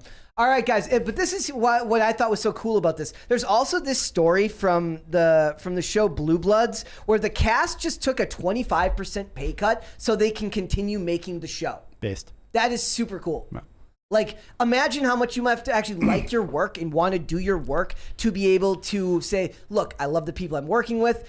I will take less money if it means we can keep making stuff. And conservatives, and I'm assuming there are conservatives in this chat, it's one of the few shows that's actually considered in favor of conservatism. They do scenes in this show where every episode, the whole family, it's also the Reagan family, which is, I love the name, very clear callback, where they have dinner. They sit at a dinner table and they talk about whatever is going on in that episode's case, and they present all sides of the argument about whatever that case may be. Sometimes that includes police brutality, instances of racism, he said, she said cases between men and women. And since all of the family members get to present a side supporting or denying either side, no one side is presented as clearly right or clearly wrong, which is a very, very very rare thing to see in Hollywood these days. I don't know if any of you watch anything that you've seen recently where you could imagine that they were telling you one side wasn't necessarily the right one. No. Everything's gotten Very, very political. polarized. I'm watching the new season of You, and like, man, there's at least one woke line per episode where it's like, caught it, I hear you. Like That's what? you're well, man, I'd have to go back and think about it. But there's always one line there that is- clearly yeah, sticks out to you. right. And that's the key to it. Like my there's a favorite whole episode in the last one. My favorite definition someone gave to me recently said, like, because I hate that word. I hate the word woke in general. But said it's like it's basically you know it when you see it. Like you couldn't define it to someone because it's been made purposely undefinable. But for a lot of people, as long as like you know when you're seeing it on screen, even if you can't necessarily put it into words. Oh, I do remember one. Okay. I don't want to spoil it for anyone, but he's a teacher in London or something like that. And Yeah. you know how he talks in his subconscious voice? Yeah. He walks in and he's like, oh, they're culturally appropriating a queer poet, something like that. Like it's, They talk like college professors or people. Or They college don't students. talk, and they don't talk like human beings. Right. Yeah. That's the number one thing I noticed is that they write things as if you're writing a response on the internet. So people are speaking to you as if in a way that you would type, not actually say. I'm actually far better at typing my my thoughts than I am at speaking. One of the hardest parts about doing this job is that I'm not actually all that good at speaking. I'm actually much better at articulating what I'm trying to say if I have the ability to write it out and actually organize my thoughts Yeah, I more am clearly. In a far more cogent manner than I'm able to do here. I think everyone is, though. Yeah. I think especially also these you're days. better at speaking than you think. Yeah, I too. struggle with it. I've been trying to eliminate more of the filler words, but that's very hard when you're trying to do all of this at the same time. I struggle with that. But Yeah. for a lot of it is like you're going to notice that dog. That's why that line in the Batman upset me so much. I knew that was coming. Because but there's more than that. Yeah. There's a lot more examples of that. Oh, when they yeah. start using words that sound academic and it's done with a character that doesn't have a previous background of speaking in an overly academic manner. What was Right? the line? In the Batman? Yeah, I haven't seen She says white privilege in No. in a movie that doesn't have any other dialogue like that, so it's extremely jarring and takes you out of the moment because Right. no other characters talk like that. Just a reminder that you're still in America in 2023. Yes, well, that's the thing. The movie feels evergreen as far as time. It doesn't feel like it takes place in any specific time period. Right. No, I agree with you that the line is jarring, but it's one of those lines where I thought about it and I was like, okay, it makes sense for this character to feel that way in this moment, Yeah. given what her storyline is. Maybe it's I Got just a find her Sanity storyline Claus annoying. super chat. We got a Got super chat another there. $20 super chat from Sanity Claus. I like that name. Don't pat them on the back for taking pay cuts. They have mandated pay raises every season by union till the show gets priced out of existence. They are simply responding to market forces to keep their job. But most of those actors have been on that show for over 9 years. They could very easily let that show go and, network on. TV is where you make the money. Like, network TV is where actors of a certain caliber are going to make a lot of money. And that show's in syndication, which means there's high, they're getting residuals on all that stuff. They could be done and retire. None of them would have to work again if they didn't want to. But if they like doing their work, if they're willing to take a pay cut for it, I can applaud that. I mean, I get what you're saying, and I'm not in any way, saying that like actors are amazing people or that they're doing it because they're such generous human beings. I'm just saying it's a nice break from Yeah. break. Yeah, from so what there's we no see normally. generosity involved here. It's just like keep the show on the air. It's not like Yeah. But thank you for the super chat. Also, Sanity. guys, this is a weird aside. Go watch Blue Bloods if you haven't seen it. It's My mom does. It's a procedural. It's boomer television in a lot of ways. My mom's But a boomer. if you watch the first 4 to 5 seasons, you're going to see a lot of social issues covered that are very hot topics right now that they would not dare touch these days, like things like police brutality, racism with law enforcement. And it's going to be probably the last example you're going to get of a show covering that in an even keel way that's not going to feel hand-fisted and over the top. Right. So that would be my recommendation. Go ahead and check that one out. I think it's actually pretty good. Also, somebody in the chat says Man of Steel is a masterpiece. Do you agree? that it's a masterpiece? Do you think it's a masterpiece? I don't think it's a masterpiece. I think it's quite good. You like it a lot? It's all right. Yeah. See, like I always had no problem with it, and I always thought it was fine. But now that I'm watching Smallville, I'll take that Superman over the. Granted, he's not Superman yet, but I will take that version of Superman over. See, I like the Brandon Routh Superman. Dude, fun fact, never seen it. I don't think the movie's that great. I think it's also been kind of. It might be on HBO Max, but it feels like that one's been kind of like memory hold because it's got Kevin Spacey in it, and it was directed by Bryan Singer. Well, here, why don't we tell everyone here why that's a bad movie? Because if you wanted to have like a cast of like really, really bad people that are going to get you in trouble with the public nowadays, hiring Bryan Singer and Kevin Spacey at the same time is not a good idea. No. Not a good idea. No. Yeah, I mean, you could hire Joss Whedon too. Yeah. That one would be just as bad, just in a different way. No. So, all right, we got some super chats there, do we not? We do. All right, A couple. from Johnny, is it Boch? Boch? Beck. Beck. Mary pronounced it as Beck. Oh, Johnny Beck. He sent an emoji. It's Thank a little you. pear guy Thank you, waving buddy. his arm with a thumbs up. Thank you, Johnny. And then from Corey Anderson, Taylor, would you be willing to be on an all-ladies talk show with Hannah Claire and Mary called Hot Chicks Talking, where y'all give advice to men on how to treat/interact with women? They were talking about this yesterday. I saw some tweets about this, and I was like, wait, what? I'm going to be on a new show? It could also be like a very intelligent chicks talking. Yeah. I like that. That's Like, nice. it could be well, I like the lovely, idea. intelligent women talking. I How like about the that? idea of like a women's talk show covering issues that women may be interested in. I think guys might want to watch too. I don't know if we'd go with that name. We're gonna go with one. Himcast IRL for the men. Yeah, Yeah. Himcast is good. And you got?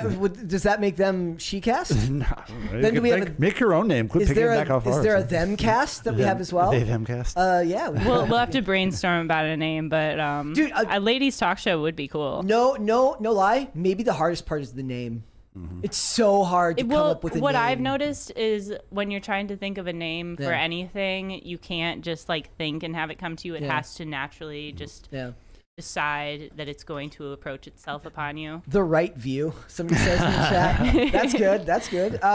It's funny because like originally this show I wanted because Tim came up with Pop Culture Crisis. I wanted it to be just called Culture in Crisis, which is kind of like or a culture in crisis. Those are all good. But in general, the culture crisis was taken. It was already trademarked, so that was not possible. Also, at one point, I was like, I do want merch because people always joke around about PCC being CCP backwards. I want to actually make a shirt that says PCC is just CCP backwards. Like, would anybody here buy a shirt that says? Because I also want a crisis actor shirt, like a shirt that says I am a crisis actor. Like that would be fantastic and a little bit edgy. But we have a $20 one there from. I know the Ballistic Boy. Wait. What's up, Ballistic Boy? He made an awesome video of our day at Freedom Plaza, and we've talked I think on I saw that. Instagram before. Yeah, Okay, that's excellent. him. Let's take Cascade on tour. It was great to meet everyone at Freedom Plaza. Wesley, maybe next time we can collaborate on a skate video. I think that's a great idea. yeah. I've been trying to get Wesley to come to the skate park with me and film some clips and make them look good. Here's the thing though. But thank you for the super chat and what's up, Ballistic Boy? Skate videography is very, very different But from he regular. can skate a little bit. Oh, do you skate? Wesley can tray flip. I didn't know that. I didn't know that. this I was either. very good I've at seen it with at my own film eyes. style. That back was in the like. day. Did you know that Serge skates too? He rollerblades too. He's You mean yes. he rides a scooter? He I know and, this. and he rollerblades. Yes. It doesn't really surprise me that much. He's like because he used to back in the day in Utah. Like Does he skateboard? I don't know if he probably does. Like if he does He more does than everything. one, a lot He's of a the little bit people skateboarder. who do more than one then do like a little bit of all of them. Yeah. Or something like Andy Yeah. did a little Yeah. bit of all of them. And he did. Tim does both. Yeah. Yeah. More than a little bit of all of them. But skating videography is very, very different because there's it's kind of like skating photography is very different. Like if you ever have somebody who doesn't skate try to take photos of it, they don't understand the like in our sport. one thing is you never want a butt shot, right? So it has to be like literally, you cannot have the back visible. It's supposed to be done in a certain way. Certain angles, only somebody who does the sport can understand where the photo needs to be taken, because they're the ones that understand what's difficult about it. Also, something as simple as like they don't understand that the whole obstacle needs to be in the photo. Yep. Like I've had like some people will take a picture and like half the rail's not in the photo anymore. Woo! Woo! My favorite part of my job. I actually toned it down. The Monday version of this, there was a big explosion to start. Like, but I agree with you though. Like, I would rather have a skater who is not a videographer or photographer film a clip for me than a videographer who doesn't know anything about skateboarding. yeah, it's just a different technique. But Wesley can skate. Yes. he And I can also grew up on- freestyle. Also, I grew up saw on Day him do a One rail Song and flip. Chris Cole videos. Okay, so Yeah. you understand the art form of it. We need to get. We've been. I was a skater for I've been 12 showing him years. some of my favorite skate films, and We should get an HBX. I don't know if I'm lens. boring the life out of him, but he's agreeing to watch them. All right, let's do 2 more and then we'll move on. Okay, we got one from X Carter. Good sport, not spoiling the holiday prank. Which one was the holiday prank? That's for me and X to know. Okay. Okay, they're having private conversations Wait, in the chat here. Okay. What Okay. happened? All right. Well, thank you for the super chat. Bobcat says, along the Mr. line. Robert Cat. Sorry. Thanks for that. Do you want to come read the super chats, Wesley? No. All right. Along the line of Hollywood portraying minors in ways they shouldn't, don't forget about Leon the Professional. Yeah. Are you guys familiar with Leon the Professional? That's what's her name. That's Natalie Portman. Natalie Portman. Yep. Yeah. What one is that? It's a crime movie. It's a Luc Besson movie with Natalie Portman, Gary Oldman, and Jean Reno. And like an unrecognizable. You probably Gary recognize Oldman. it if you saw it. The cover you've absolutely seen. Everyone's seen the Yeah. cover. It's the meme that everybody meme. Oh, That's this good. one?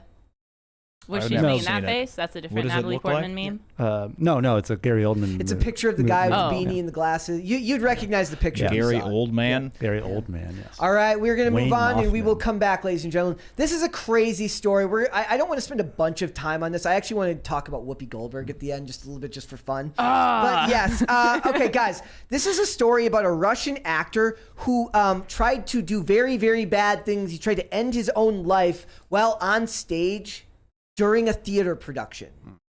Okay, so his name was Artur Shuvalov, and he basically tried to, himself at the end of a production while they were bringing down the curtain. He was basically saying that the theater bullied him, tried to have him quit by not paying him, and then fired his wife. That's insane, dude. Yeah. In Russia. Yeah. Like, There's a lot. yeah. Like, Strange response, granted. I want to just point this out because, like, look, we have it very good here in America. Yeah. Like, our lives are really not all that difficult. Yeah. They fired his wife, who was also a stage actress, and they fired a bunch of stage managers prior who protested the war in Ukraine, who protested Russia's occupation of Ukraine. Like, this is one of those things where a lot of America is full of vapid celebrities who will virtue signal about all this stuff when they really have comfortable lives. Their lives are not that difficult. And maybe it's just me because I'm surrounded by this stuff every day. A story like this is very jarring when you think about how coddled the American wealthy, the American celebrities are. And then you see something like this, it kind of puts it into perspective in a very jarring way for me. Is this like something that you would imagine would have ever happened in America?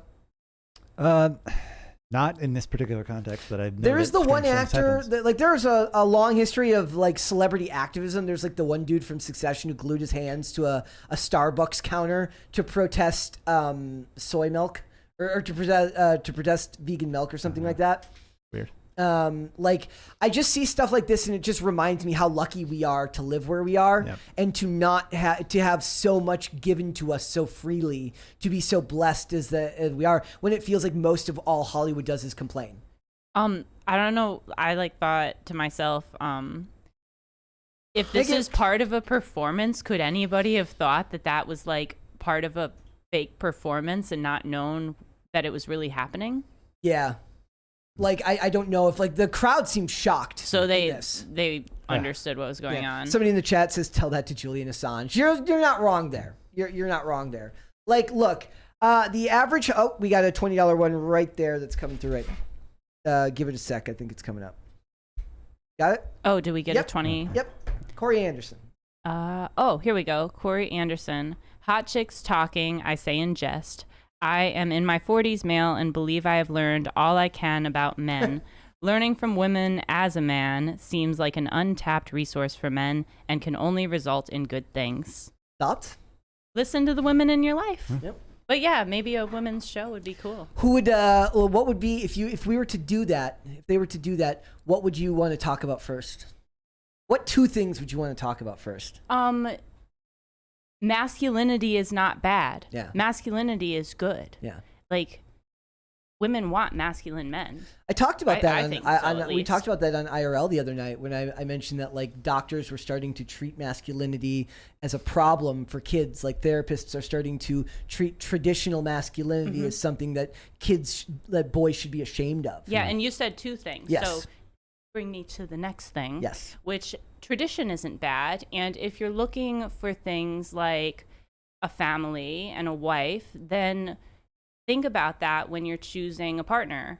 Somebody who would make a good wife, someone who would make a good mother, somebody who also values and wants those things. Do you think as a society we've gotten farther away from that? Because I guess I'm like talking about it like it's a dating show already, which maybe there's other topics as well to cover. But do you think that part of the reason for that is because we've become so self-obsessed as a society? Maybe. Like, people don't think about how important relationships are and how important family is. Well, also, women have been trained to think that any type of relationship is now oppressive to them and that relying on someone in any way, shape, or form is bad, when in reality, we're all supposed to, the whole point of a relationship is that it's supposed to be a partnership in which you work together to reach common goals. Yeah. Right? Like, do you think that there's a way we can get back to that as a society? I think there are people who never left it. I think that they're just quieter. Yeah, I think that there may be less people and they're not as vocal, or you don't see it all the time. But I think there are also people who kind of went in the other direction and are now making a hard U-turn, thinking, well, this isn't making me happy. Maybe all the years of people doing it in a more traditional way for all those years was actually working. Yeah. Maybe they did it that way for a reason. A lot of it is those that they come to that conclusion too late. Not too late, I shouldn't say too late, but like a lot of those years go by and then there's a lack of compatibility because what you're looking for at this point may not fall in line with what a guy at a certain point is also looking for at that age. And that's scary because what I've seen with everything we talk about on these shows, whether it's the movies we're talking about, whether it's the music that's promoted by the music industry, is that they don't want to push the traditional values on people in any way, shape, or form unless it's in the context of a celebrity getting some type of puff piece in a magazine. But their values tend to run then at odds with the media that they promote. It's the same thing when they promote women, when they talk about women getting away from the male gaze, but then when they walk red carpets, they're dressed up in a very, very feminine way that's clearly done in a way that's going to draw male attention, right? Everything Hollywood promotes is at odds with what they actually believe. And the things that they do believe anyways are usually bad to begin with. Like they talk a talk, but they're not walking that walk. I mean, the evilest of the most evil believe that stuff, right? But most of them are just talking heads. They're just saying whatever they can because it gets them financial. It brings them financial benefit. It also brings them fame, success, and more opportunities. And the culture suffers more than anyone because we don't have a way out of it because we're so connected to the devices, whether it's your phone, your tablet, your computer, or your television, which is now just a computer anyways. I don't think it can be understated just how much of a hold, like how important propaganda is to these people. Because that's what it is. It is propaganda. No, it is. Yeah, like, I don't know if there's a way to push back on that if it's beyond just censoring your like blocking your kids from being able to watch this type of stuff. If you're doing it the right way, you don't have to block them from it because they'll see and feel fulfilled without external validation without having to look for more stuff. How would you do that? Like what would you do would it be about introducing them to the right stuff at the right time? Yeah, and just being involved in their lives and not being one of the people that's like, I'm so busy putting them in front of the tablet and like, saying right, like the shared goal shouldn't be like monetary gain. I mean, that is an aspect of it, but it should be building your children to create a better future. And if you're sacrificing their upbringing for that, then you're not really that dedicated to it. Yeah. Like, and I feel like we're finding that every day. Like, people are returning to that much more than and much faster than I would have presumed, because there's because of the cultural shift. Yeah. I think it's shifting, and they crossed a Rubicon in the mainstream to where people that were kind of more on the fence are moving to the other side of the fence and saying, no, I want these more fulfilling things, because I've had 30 plus years of what Hollywood is telling me makes me happy, and it doesn't. Mm-hmm. Do you think that that's why the Hollywood material has gotten so over the top in the last couple of years, because they feel that they're losing control? No, I think it's because they think like it's now or never, and it's like push the whole way. Yeah, and people like the people that were raised on the early stuff don't have the, I guess, intellectual bandwidth to be as nuanced. Because subversion is not outright. Subversion is under the radar. I actually make the argument a lot. I said the best art was created, like the best physical like the best videos, the best movies, the best television were created by people who read, and all the stuff that's being made now are by people that didn't read, who grew up watching, not reading. There's a $20. Can I take Steve Ryman's? Yes, go ahead. He said, let me guess, 4 panelists who aren't and have never been married talking about marriage. That's bound to be full of wisdom. And Steve, you notice I haven't said a word. I'm just asking. We're just asking questions. We didn't talk about marriage, really. We talked about values. Yeah. Which, I mean, whatever. And I'm talking about it in relation to how it connects to Hollywood and what we're promoting for children, right? Like, you don't think that, do you not have to have a connection with this to be worried about it, or to ask questions about whether we should be allowing our kids to watch these types of things? How would we go about doing that? At the very least, I think it's something worth talking about. Yeah, and I think, I understand where Steve's coming from. Yeah.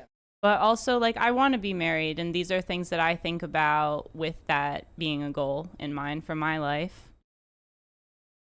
Yeah. I value marriage. Yeah. Yeah, we're not saying how to be a good anything. We're saying that the culture should value those things inherently. Yeah. Like, they are a benefit. Like, I have to be married to look at somebody and say that's a positive effect on society. That's kind of a strange perspective. I guess when I brought it up with like the couple of things, like Brett saying, what would you say to men? It doesn't just apply to marriage, but like, plus this came up in the context of the conversation of like, if you had a show, what would you do? Yeah. It was a hypothetical. But like, whether you're, whatever type of woman you have in your life, think about someone who has those same goals in mind and same values and will fit the role of which you're seeking to fill. Yep. For me, for the content, I think it would be good, if you're going to introduce your kids to media, is to start thinking about it now, if you haven't, about what you'd like to introduce to them, and maybe go back and rewatch some of it. Because like I said, I showed that scene from Blac Chyna on Twitter, and people are like, "Holy crap! I used to love that movie. I don't remember that scene at all." Like, maybe the best thing we could be doing is going and rewatching that stuff and being like, "Okay, this one's safe. We can introduce this one to the kids. We'll be careful about the rest and check." There's a lot of movies like that too. There's a line in the movie Brink, which I'm not going to repeat, which is hilariously racist. Which one? Now, when it's the scene when Val is talking to Gabriella and he says something very xenophobic. That, like, it was a Disney movie in the 90s, and I'm just like, to this day, I'm like, how did that slip by? But it was just, it was. I mean, it's still happening, though. They just, back then, it seemed like it was a... Yeah. That line? Yes. No, not that one. Yeah, I don't know. All right. I do want to talk about one more thing really quick. Speaking of that, what I was just talking about, did anybody see the thing in the news recently about the reporter who was fired for referencing a Snoop Dogg lyric? Oh, yeah. Did you see that? Basically, Snoop Dogg says for shizzle, and then he says something else after that, which you cannot say now if you are a white person. It rhymes with shizzle. Yes. Can't say that. You're not allowed to say that anymore. And she got taken off air immediately. And Whoopi Goldberg basically said, like, look, it's really hard to keep up with this type of stuff when you get older. Once you reach of a certain age, I actually push back on that. I think of any age now, it's hard to keep up with it, even if you're young. Wait, Whoopi Goldberg said something reasonable? Fairly reasonable, yeah. I mean, a trap. here's the thing, though. Whoopi Goldberg is a gaffe machine who constantly says stuff that is out of pocket. And that's why she feels like a certain kinship with this person, because every other week she's being forced to apologize for something that she said. So yeah, you're not allowed to repeat Snoop Dogg lyrics, and it reminds me of just how fractured the culture is in that respect. Because this poor lady, she's like a 65-year-old Meemaw. She's like, she just looks like she would bake you cookies. And she said this line very clearly not knowing what the hell she was saying. And context doesn't matter in the culture anymore because people are so jaded and so divided. And so, yeah, it's kind of like horseshoe theory, right? Like you've made it all the way around to Whoopi Goldberg making a fairly reasonable point because she's on the opposite side of this. But she's a gaffe machine. So it says, on Monday's The View, Goldberg insisted that just because we're on television doesn't mean we know everything. Well, that is that is absolutely true, Whoopi. You absolutely do not know everything. And says, we don't know everything. You're not supposed to, she said earlier this week, taking a jab at the NBC affiliate's criticism of the bit. Bassett, so basically the idea here is, have you ever said anything on air where have you ever seen that video of the guy who says like the N-word while singing a song, and then you see his face like go wide because he knows his career's over. Like he knows his career is over. And I have that recurring fear, right? Like that something's going to slip, or you're going to say something, not necessarily of any one particular thing, but you're going to say something that's going to be taken out of context. Or you're going to say something wrong. And that's when you're on air 5 days a week, eventually you're going to slip up and screw something up, right? Like, what do you do? With that attitude, you will. Yeah. No, you just don't apologize. Yeah, I mean, Never but this apologize. this lady's part of a machine though, like a network TV machine. She can't do anything about it. Right. Like she's pulled off. She can't do anything. Well, it's funny because she is still using terminology from like back when it wasn't not okay to say that. Yeah. But you're keeping up with all this stuff every day. It's your job, so you're probably safer than her. Well, no, I honestly, I wouldn't have known that you couldn't say that because You it's know not what? Totally right. I wouldn't wrong know. about that. Would you have, Yeah. like, if I had not just told you that you can't say that now, would you have known that that was not okay? I wouldn't have. I only knew because we were supposed to do that topic yesterday, so I knew it. Dude, it was like when I wouldn't have known. I heard people quote Snoop Dogg saying that like in high school all the time. I wonder if Martha Stewart gets a pass. I bet you Martha, because him and Martha Stewart are like buds. Right. So, Why? Buds? Yeah. I know. Hollywood buds means like it's hilarious. Special buds. But yeah. So the other one I was thinking of is we talked about when both Beyonce and Lizzo got in trouble for saying spaz. You're not supposed to say spaz now. Oh yeah. I'm saying spaz. Bite me. I'm not censoring myself for spaz. Well, also every time that I have heard someone say that word, they don't say it like it's meant to be this horrific thing. Yeah. Well, we're in a post-context era where people don't care about context anymore. Like, it doesn't matter what you meant as long as you said it, because all they care about is being able to get you in trouble. They don't actually care about the context Back to of what what I you're was saying about the people who sit around waiting to dogpile anyone on the internet. You think? Okay, here's a question for you. Do you have a advice for people who want to get away from because you've faced criticism in the past, you've had to deal with a little bit of criticism. How do you handle it? Just focus on real life. Get off your phone. Yeah, well, not even get off my phone, but just be aware that real life is not the internet. Yeah. Like sometimes I'll read some of it, but I don't take it too seriously. I know it's people who typically don't even know me, and the thing that I have spoken about is kind of a no-brainer. Like, I am a skateboarder, and I did skate contests where male athletes entered women's divisions. I spoke up about it. It blew up, was a big story. That's actually how I ended up here in the first place at Timcast. So I know I'm speaking up, and I'm doing the right thing. And if you're saying something that is true to you and that you feel like needs to be done and you're in a position to do so, then you should do that. And you're going to get criticized and people are going to hate you no matter what you do. You can never please everyone. So do what feels right to you and the right people will love you for it, and focus on that. You guys have to deal with anything similar? Obviously not the same level of criticism, but how do you handle criticism? I'm very, very happily in the background of things. Yeah. And I like Yeah, but still, like you put out work gets critiqued. I don't think I look at it. You don't ever look at it? No, like maybe like I'll if there's something, like if something's doing well, I'll look in to see how it's doing. Yeah, you're like, okay, if people like it, I'm going to check now. Well, no. If it's doing well, numbers, because it may be hate watching. Oh, you know? okay, yeah. Well, also, not all criticism is bad. No, that's 100% No, true. that's what I'm saying. helpful. Critique is different than just empty criticism. I guess I was talking more about like really hateful stuff, but like sometimes criticism is good and you can actually use it to be better. I've told it. Somebody in the chat says there. I don't know what they're talking about. Said speak your truth. There's an amazing line, by the way, just as an aside, in an episode of House where he says there is no your truth. There's just the truth. So he was about a decade early. If I said your truth, if that blurted out, you guys know what I mean. Carter, how do you deal with criticism? I mean, I've been getting it all my life, so I've got a pretty thick skin.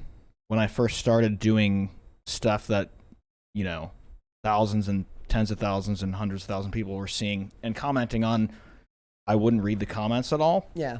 But then I started reading them, and it's like for every 10, good comments, there is one that's negative. But your if it's criticism, I'll take it and like think about it and try and do better. But if it's just like I can separate the criticism from like I'm just jealous because I want to be where you are, type thing. Yeah, there are like a lot of them like negative. They're not negative. They're like critiques that I'll be like, I agree. Like I wish I could have fixed that too, but I actually find the more vile stuff easier to ignore because that's also very hyperbolic. My favorite. Have I ever told you guys the story about like the one like comment that like kept me up at night? This one person said. I've told the chat knows what I'm talking about here. I've mentioned this one before. Said Brett seems like a really nice guy, but he's just not very good at this. It's always those ones that are like, wow, they're genuine. Like, wow, this person likes me. Yeah. He still had to tell me this. That's horrible, man. That's like cutting. That cuts, dude. Like for the most part, like if someone's like, this is awful, this is garbage, I'm like, taste, whatever, fine, that's fine. I got one that you made me think of one that stuck with me. Not in a bad way. I just thought it was hilarious, and I was like, that's fair. But it was one right after I first started speaking out, someone commented something like, you're going to go down in history for this, but never for your skateboarding. Oh, Jesus. That hurts. You made me laugh. That's here's the thing, like growing up skating, there was like a message board where people would post like where videos would be curated, and it was full of because it was allowed at that time to post without a name. It was anonymous. So I got very used to very, very mean and awful things being said about my skating. But that never bothered me because I was always very confident in what I did. Whereas this is not something where I'm able to approach. I don't have 10, 15 years of experience doing it. So you don't have that same base level of confidence that informs your self-esteem, right? So when somebody criticizes you here, in this type of environment, it's a lot harder to just laugh it off and shrug and say, oh, whatever, the hell with them. And like I said, the hyperbolic over-the-top stuff, I don't think anybody worries about that stuff. But it's when they actually, like, you do have to learn to take proper critique and to be able to take the criticisms with a grain of salt because people don't necessarily mean ill will towards you. They're just trying to help. It's just very hard a lot of times to parse that out online. I think a lot of people have, like, things they're insecure about. So when it strikes a nerve, when it's like, when somebody hits on something, you're already kind of thinking it affirms your negative belief. Yeah, and that I think that's a big one. See, and I'm like that about everything. That's why it's very easy to get me because I'm like that about everything. So, all right. Also, I think Carter said something about jealousy, and I'm pretty sure maybe I'm imagining things, but I think that a lot of like negative bullying online does stem from jealousy, whether they know that consciously or not. It's also one of those things where it's like that's just a personality type. I don't think I've ever left a negative comment. Neither have I. On a page. It's just like I'm not saying that there isn't utility in it. I'm saying it's just not something I do. my brain doesn't. Maybe it's actually more narcissism. Like my brain just doesn't engage. I'm too that good for that. No, I just turn it off. Yeah. And go on to the next thing in my life. I mean, it's just like if you don't have anything nice to say, don't say don't it. say All. it at Also, all. there's nothing like, showing someone you don't care about them or don't like them by focusing a bunch of energy on their social media or their work or whatever it is that it may be. Yeah. Like there's always negative comments about me whenever I go on IRL. Like those ones I laugh at. Well, those ones I laugh at because it's like I'm like, not my job, dude. I'm here to like they're like Brett just reiterates what everyone else is saying. I'm like, I actually don't think that that's true this time around. But okay, all right. We got some super chats there. Okay, we've got one from Joel D. Valdez. Isn't it crazy that you can't speak out against CP in Hollywood, but they can do CP on film? There was kind of how what's going on in school libraries. Yeah, well, also cuties was a thing. Mm-hmm. Oh, I forgot about that. Yep. I blocked that out of my memory, and you just brought it back. Sorry about that. Didn't mean to do that to you. Also, sorry, I saw emojis and my brain just glitched. Yeah. But we got another one from Corey Anderson. I was born in the early 80s. I'm starting to believe that all of us born in that era were essayed or exposed to essay. What? Satanic abuse. So people, No. they're using that as It's so because you can't. I follow a lot of crime documentaries and people that do crime content. They're using it as an abbreviation for some words you can't say.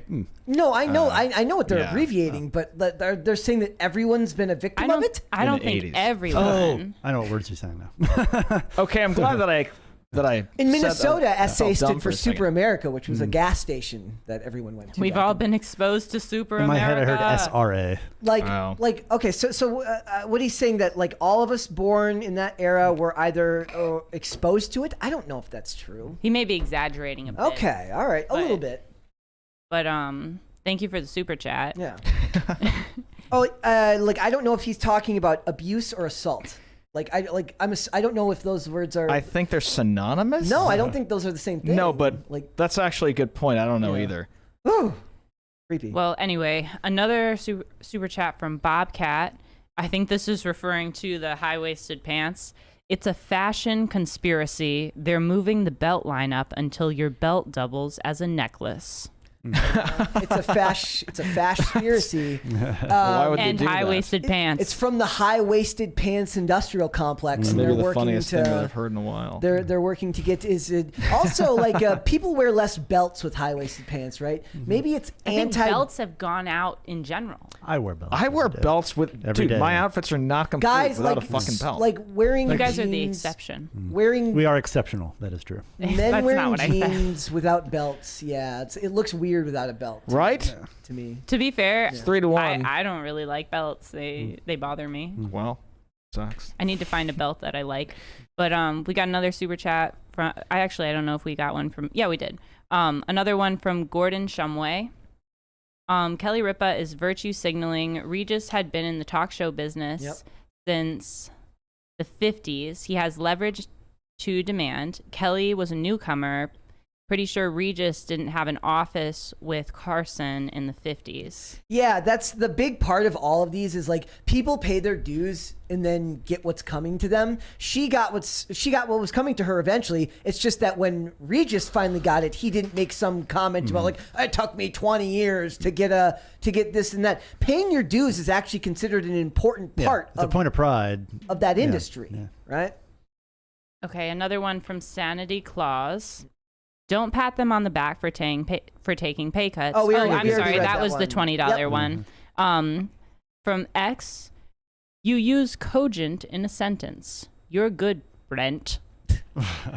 Brett. Just remember, Brent is better than Brint, but neither are as good as Brett with 2 T's. Wait. Brett with 1 T is sussy. What does cogent mean? Regal. No. Well. Good. Like Fully formed. Like fully formed and in a Insightful. But not really. I don't It's like know. a cross between the two. Yeah. A well-formed point. A cogent thought is a like whole and well thought out. Okay, Right. okay. In context, I think I've heard it. Okay.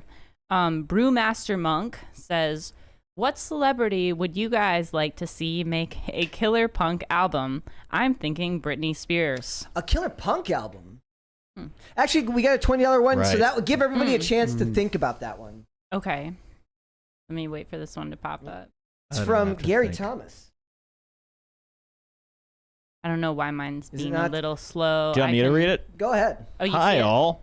You know Elijah Wood of the Lord of the Rings fame once said that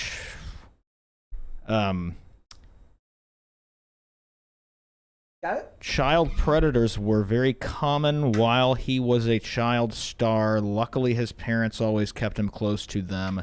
That story didn't stay in the headlines for long. Well, yeah, Hollywood would Yeah. never allow that story to stay in the headlines for very long. Hollywood does. I saw somebody talking about this earlier. Now it was a conversation on Twitter, and I don't remember who it was, but they were talking about how the devil has a better publicist than the devil is a better publicist than God. And so it's like, yeah, because publicists are evil. That makes perfect sense. So, killer punk album. Yes. Thoughts? Hugh Laurie. House Hugh Laurie. Yeah. I see as a musician, huh? Yeah. Hmm. And he was kind of punk in the 80s. My immediate thought was anyone but Machine Gun Kelly. Yeah. But if I had to pick an actual person or musician, I would say Does it have to be a that musician? hasn't made punk. Okay. I think it could be anyone. Well, the person said Britney Spears, so that makes me think they have to be, Be at a least musician? a singer, right? Okay. Well, he broke the rules. He picked a singer, but not singer by trade. Right. Can you come back to me? Yeah. I don't know. So I'm gonna say Tony Hawk.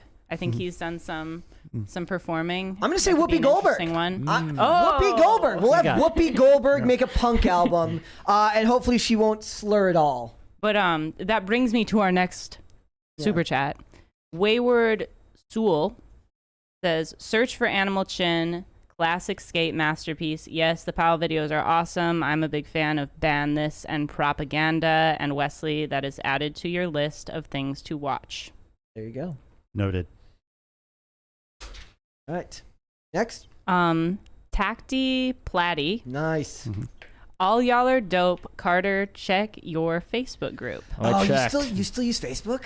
Here's the thing. I gave up. Several can weeks explain. ago, I mentioned something random that happened to me because I created a Facebook group like 13 years ago where it was like I ran out of soap, so I run to the bathroom and use soap from the soap dispenser to take a shower with, and I made that a Facebook group, and somebody randomly joined. Oh like, yeah, you for the told first, me. Yeah. well, Tacty Platty joined apparently too. So now there's 3 members. okay. Welcome to the group, Tacty Platty. Also, everyone follow Carter on Twitter for his amazing tweets, such I don't really as, have anything there. if I had a pet bird, I would name him Edgar Allan Crow. Yeah, that came. I think to I me saw that the yesterday. other day. Yeah, right after we skated. That was pretty good. Huh. Brett, you should join my Facebook group that I made in 2007. I don't have a Facebook anymore. Oh. I Uncle mean, Phil is the Master Shredder group. why is that the name? Because I didn't know that, so I made a Facebook group when I found out. Okay. Yeah. Oh, It had, you took from the cartoon. Yeah. Yeah. All right, this one's from Disco Jensen. The View should be canceled. That is all. Yeah. I like the idea of making your show called The Right View. That would be funny, actually. From Bobcat. Somebody says View Crow from the bottom. Biden in the chat. I said Jim Crow Biden. Oh. Da-da-da-da-da-da. All right. This one from Bobcat. Listening to beautiful, intelligent bass women sounds like a good plan for single lads. Call it market research. Well, no, because we were just told during the show that we're not supposed to talk about stuff unless we've done it. Steve Ryman said we can't do that because you're not married, therefore you can't talk about getting married. I guess I'm going to have to get married. First, Have some babies. Yeah, Which, and then that you sounds good to me. Then you can talk about it. Also, somebody in the chat says rest in peace, Uncle Phil, for sure. For sure. Absolutely. Wait, what is that about? Well, Uncle Phil from Fresh Prince of Bel-Air has passed. I didn't passed know. on. Yeah. It was a while ago, right? Long time Yeah. ago. Wow. Okay. The next super chat from Wayward Soul. Mary says soul. I think soul works too. I don't know. 9-year anniversary on 3/28. Marriage rules. Wife equals BFF. Congratulations. Happy anniversary to you guys. That's Congrats. amazing. Like, that's one of those, it's so funny. It's such a sign of getting older when I'm like so like happy for my friends and the people that I know that are living like in these long standing fulfilled relationships. I'm like, well, if I hadn't been like an absolute mess in my mid-20s, I could be there by now. If I wasn't like currently in the process of like rebuilding my life from scratch. But it kind of puts things into perspective when you see how much you lost, like how much time you lost and how much ground you have to make up because you spent a bunch of years just effing your life up. Well, you look Seems to me 25. like you're doing pretty good, Yeah. Brett. Well, no, now I'm on a fairly good path now, but it's just like considering I really shouldn't even be here for all intents and purposes. I should have died a long time ago, given all the mistakes I made.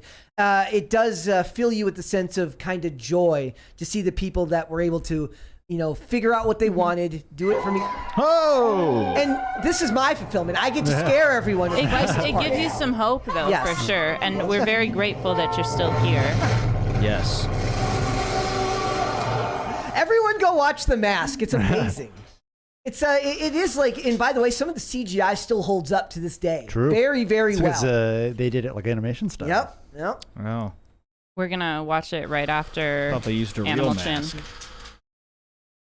All right. From 1,000 Foot Deep End. Hey, Carter, any news on getting the PCC outro on streaming? I know I'm not the only one hoping for it. Yeah, people love that. Okay, so I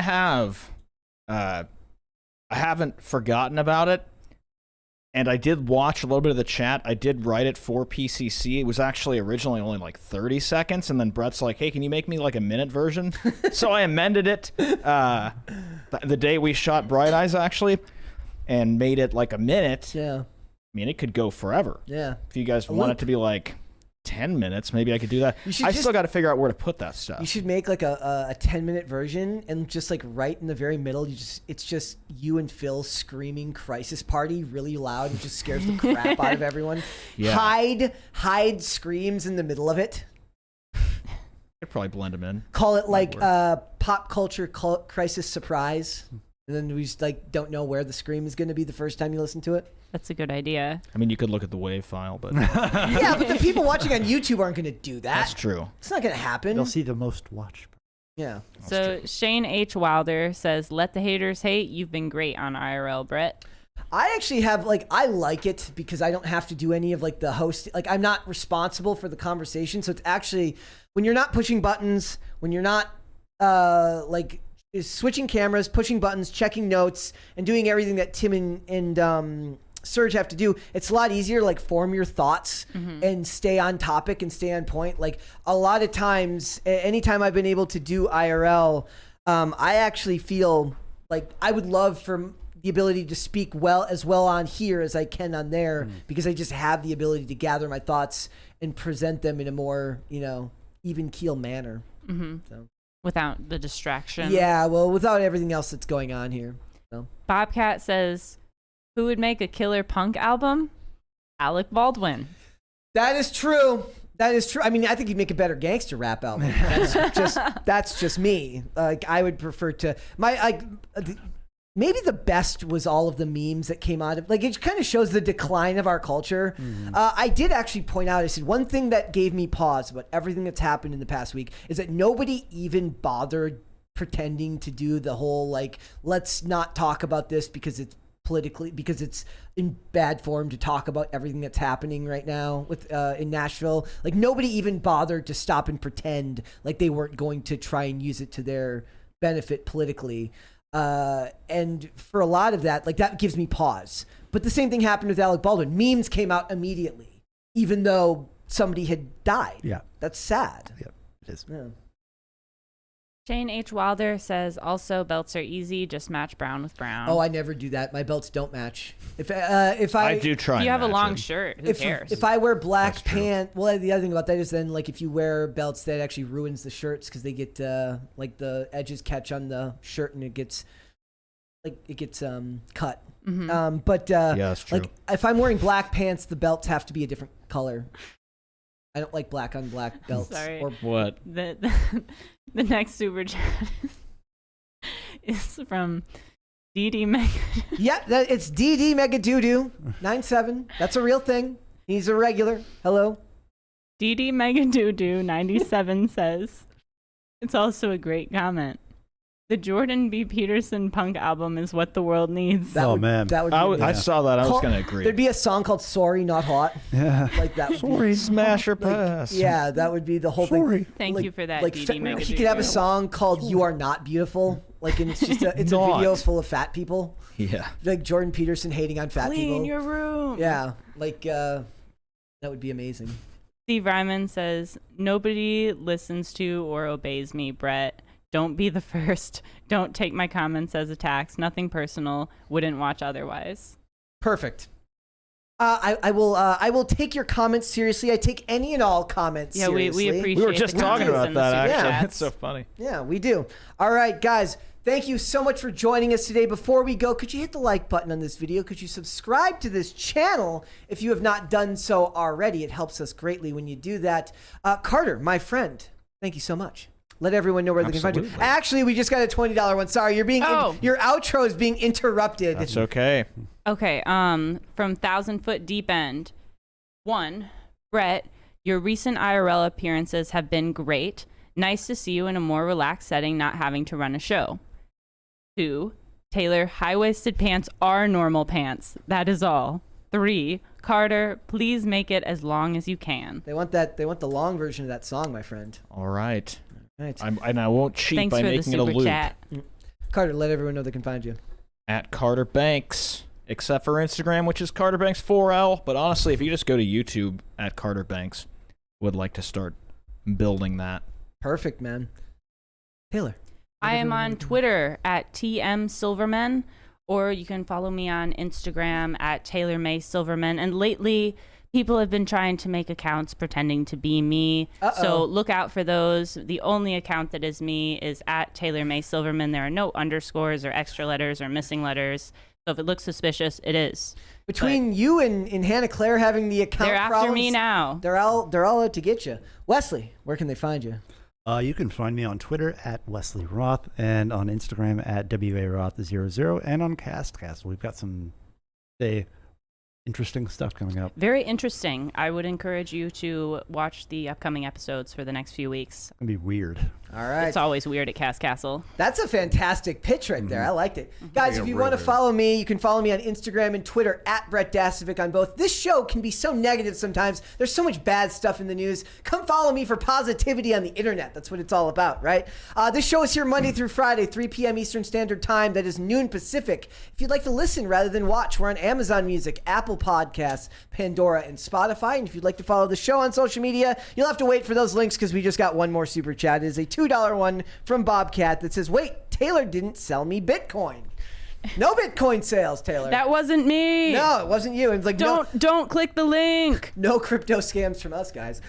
We are on social media. We are on Twitter at popculture_show, Facebook and TikTok at popculturecrisis, and we are on Instagram at popculturecrisispod. We will be back with another episode with Laura Lodge tomorrow. We'll see you then, guys. See you guys. Bye.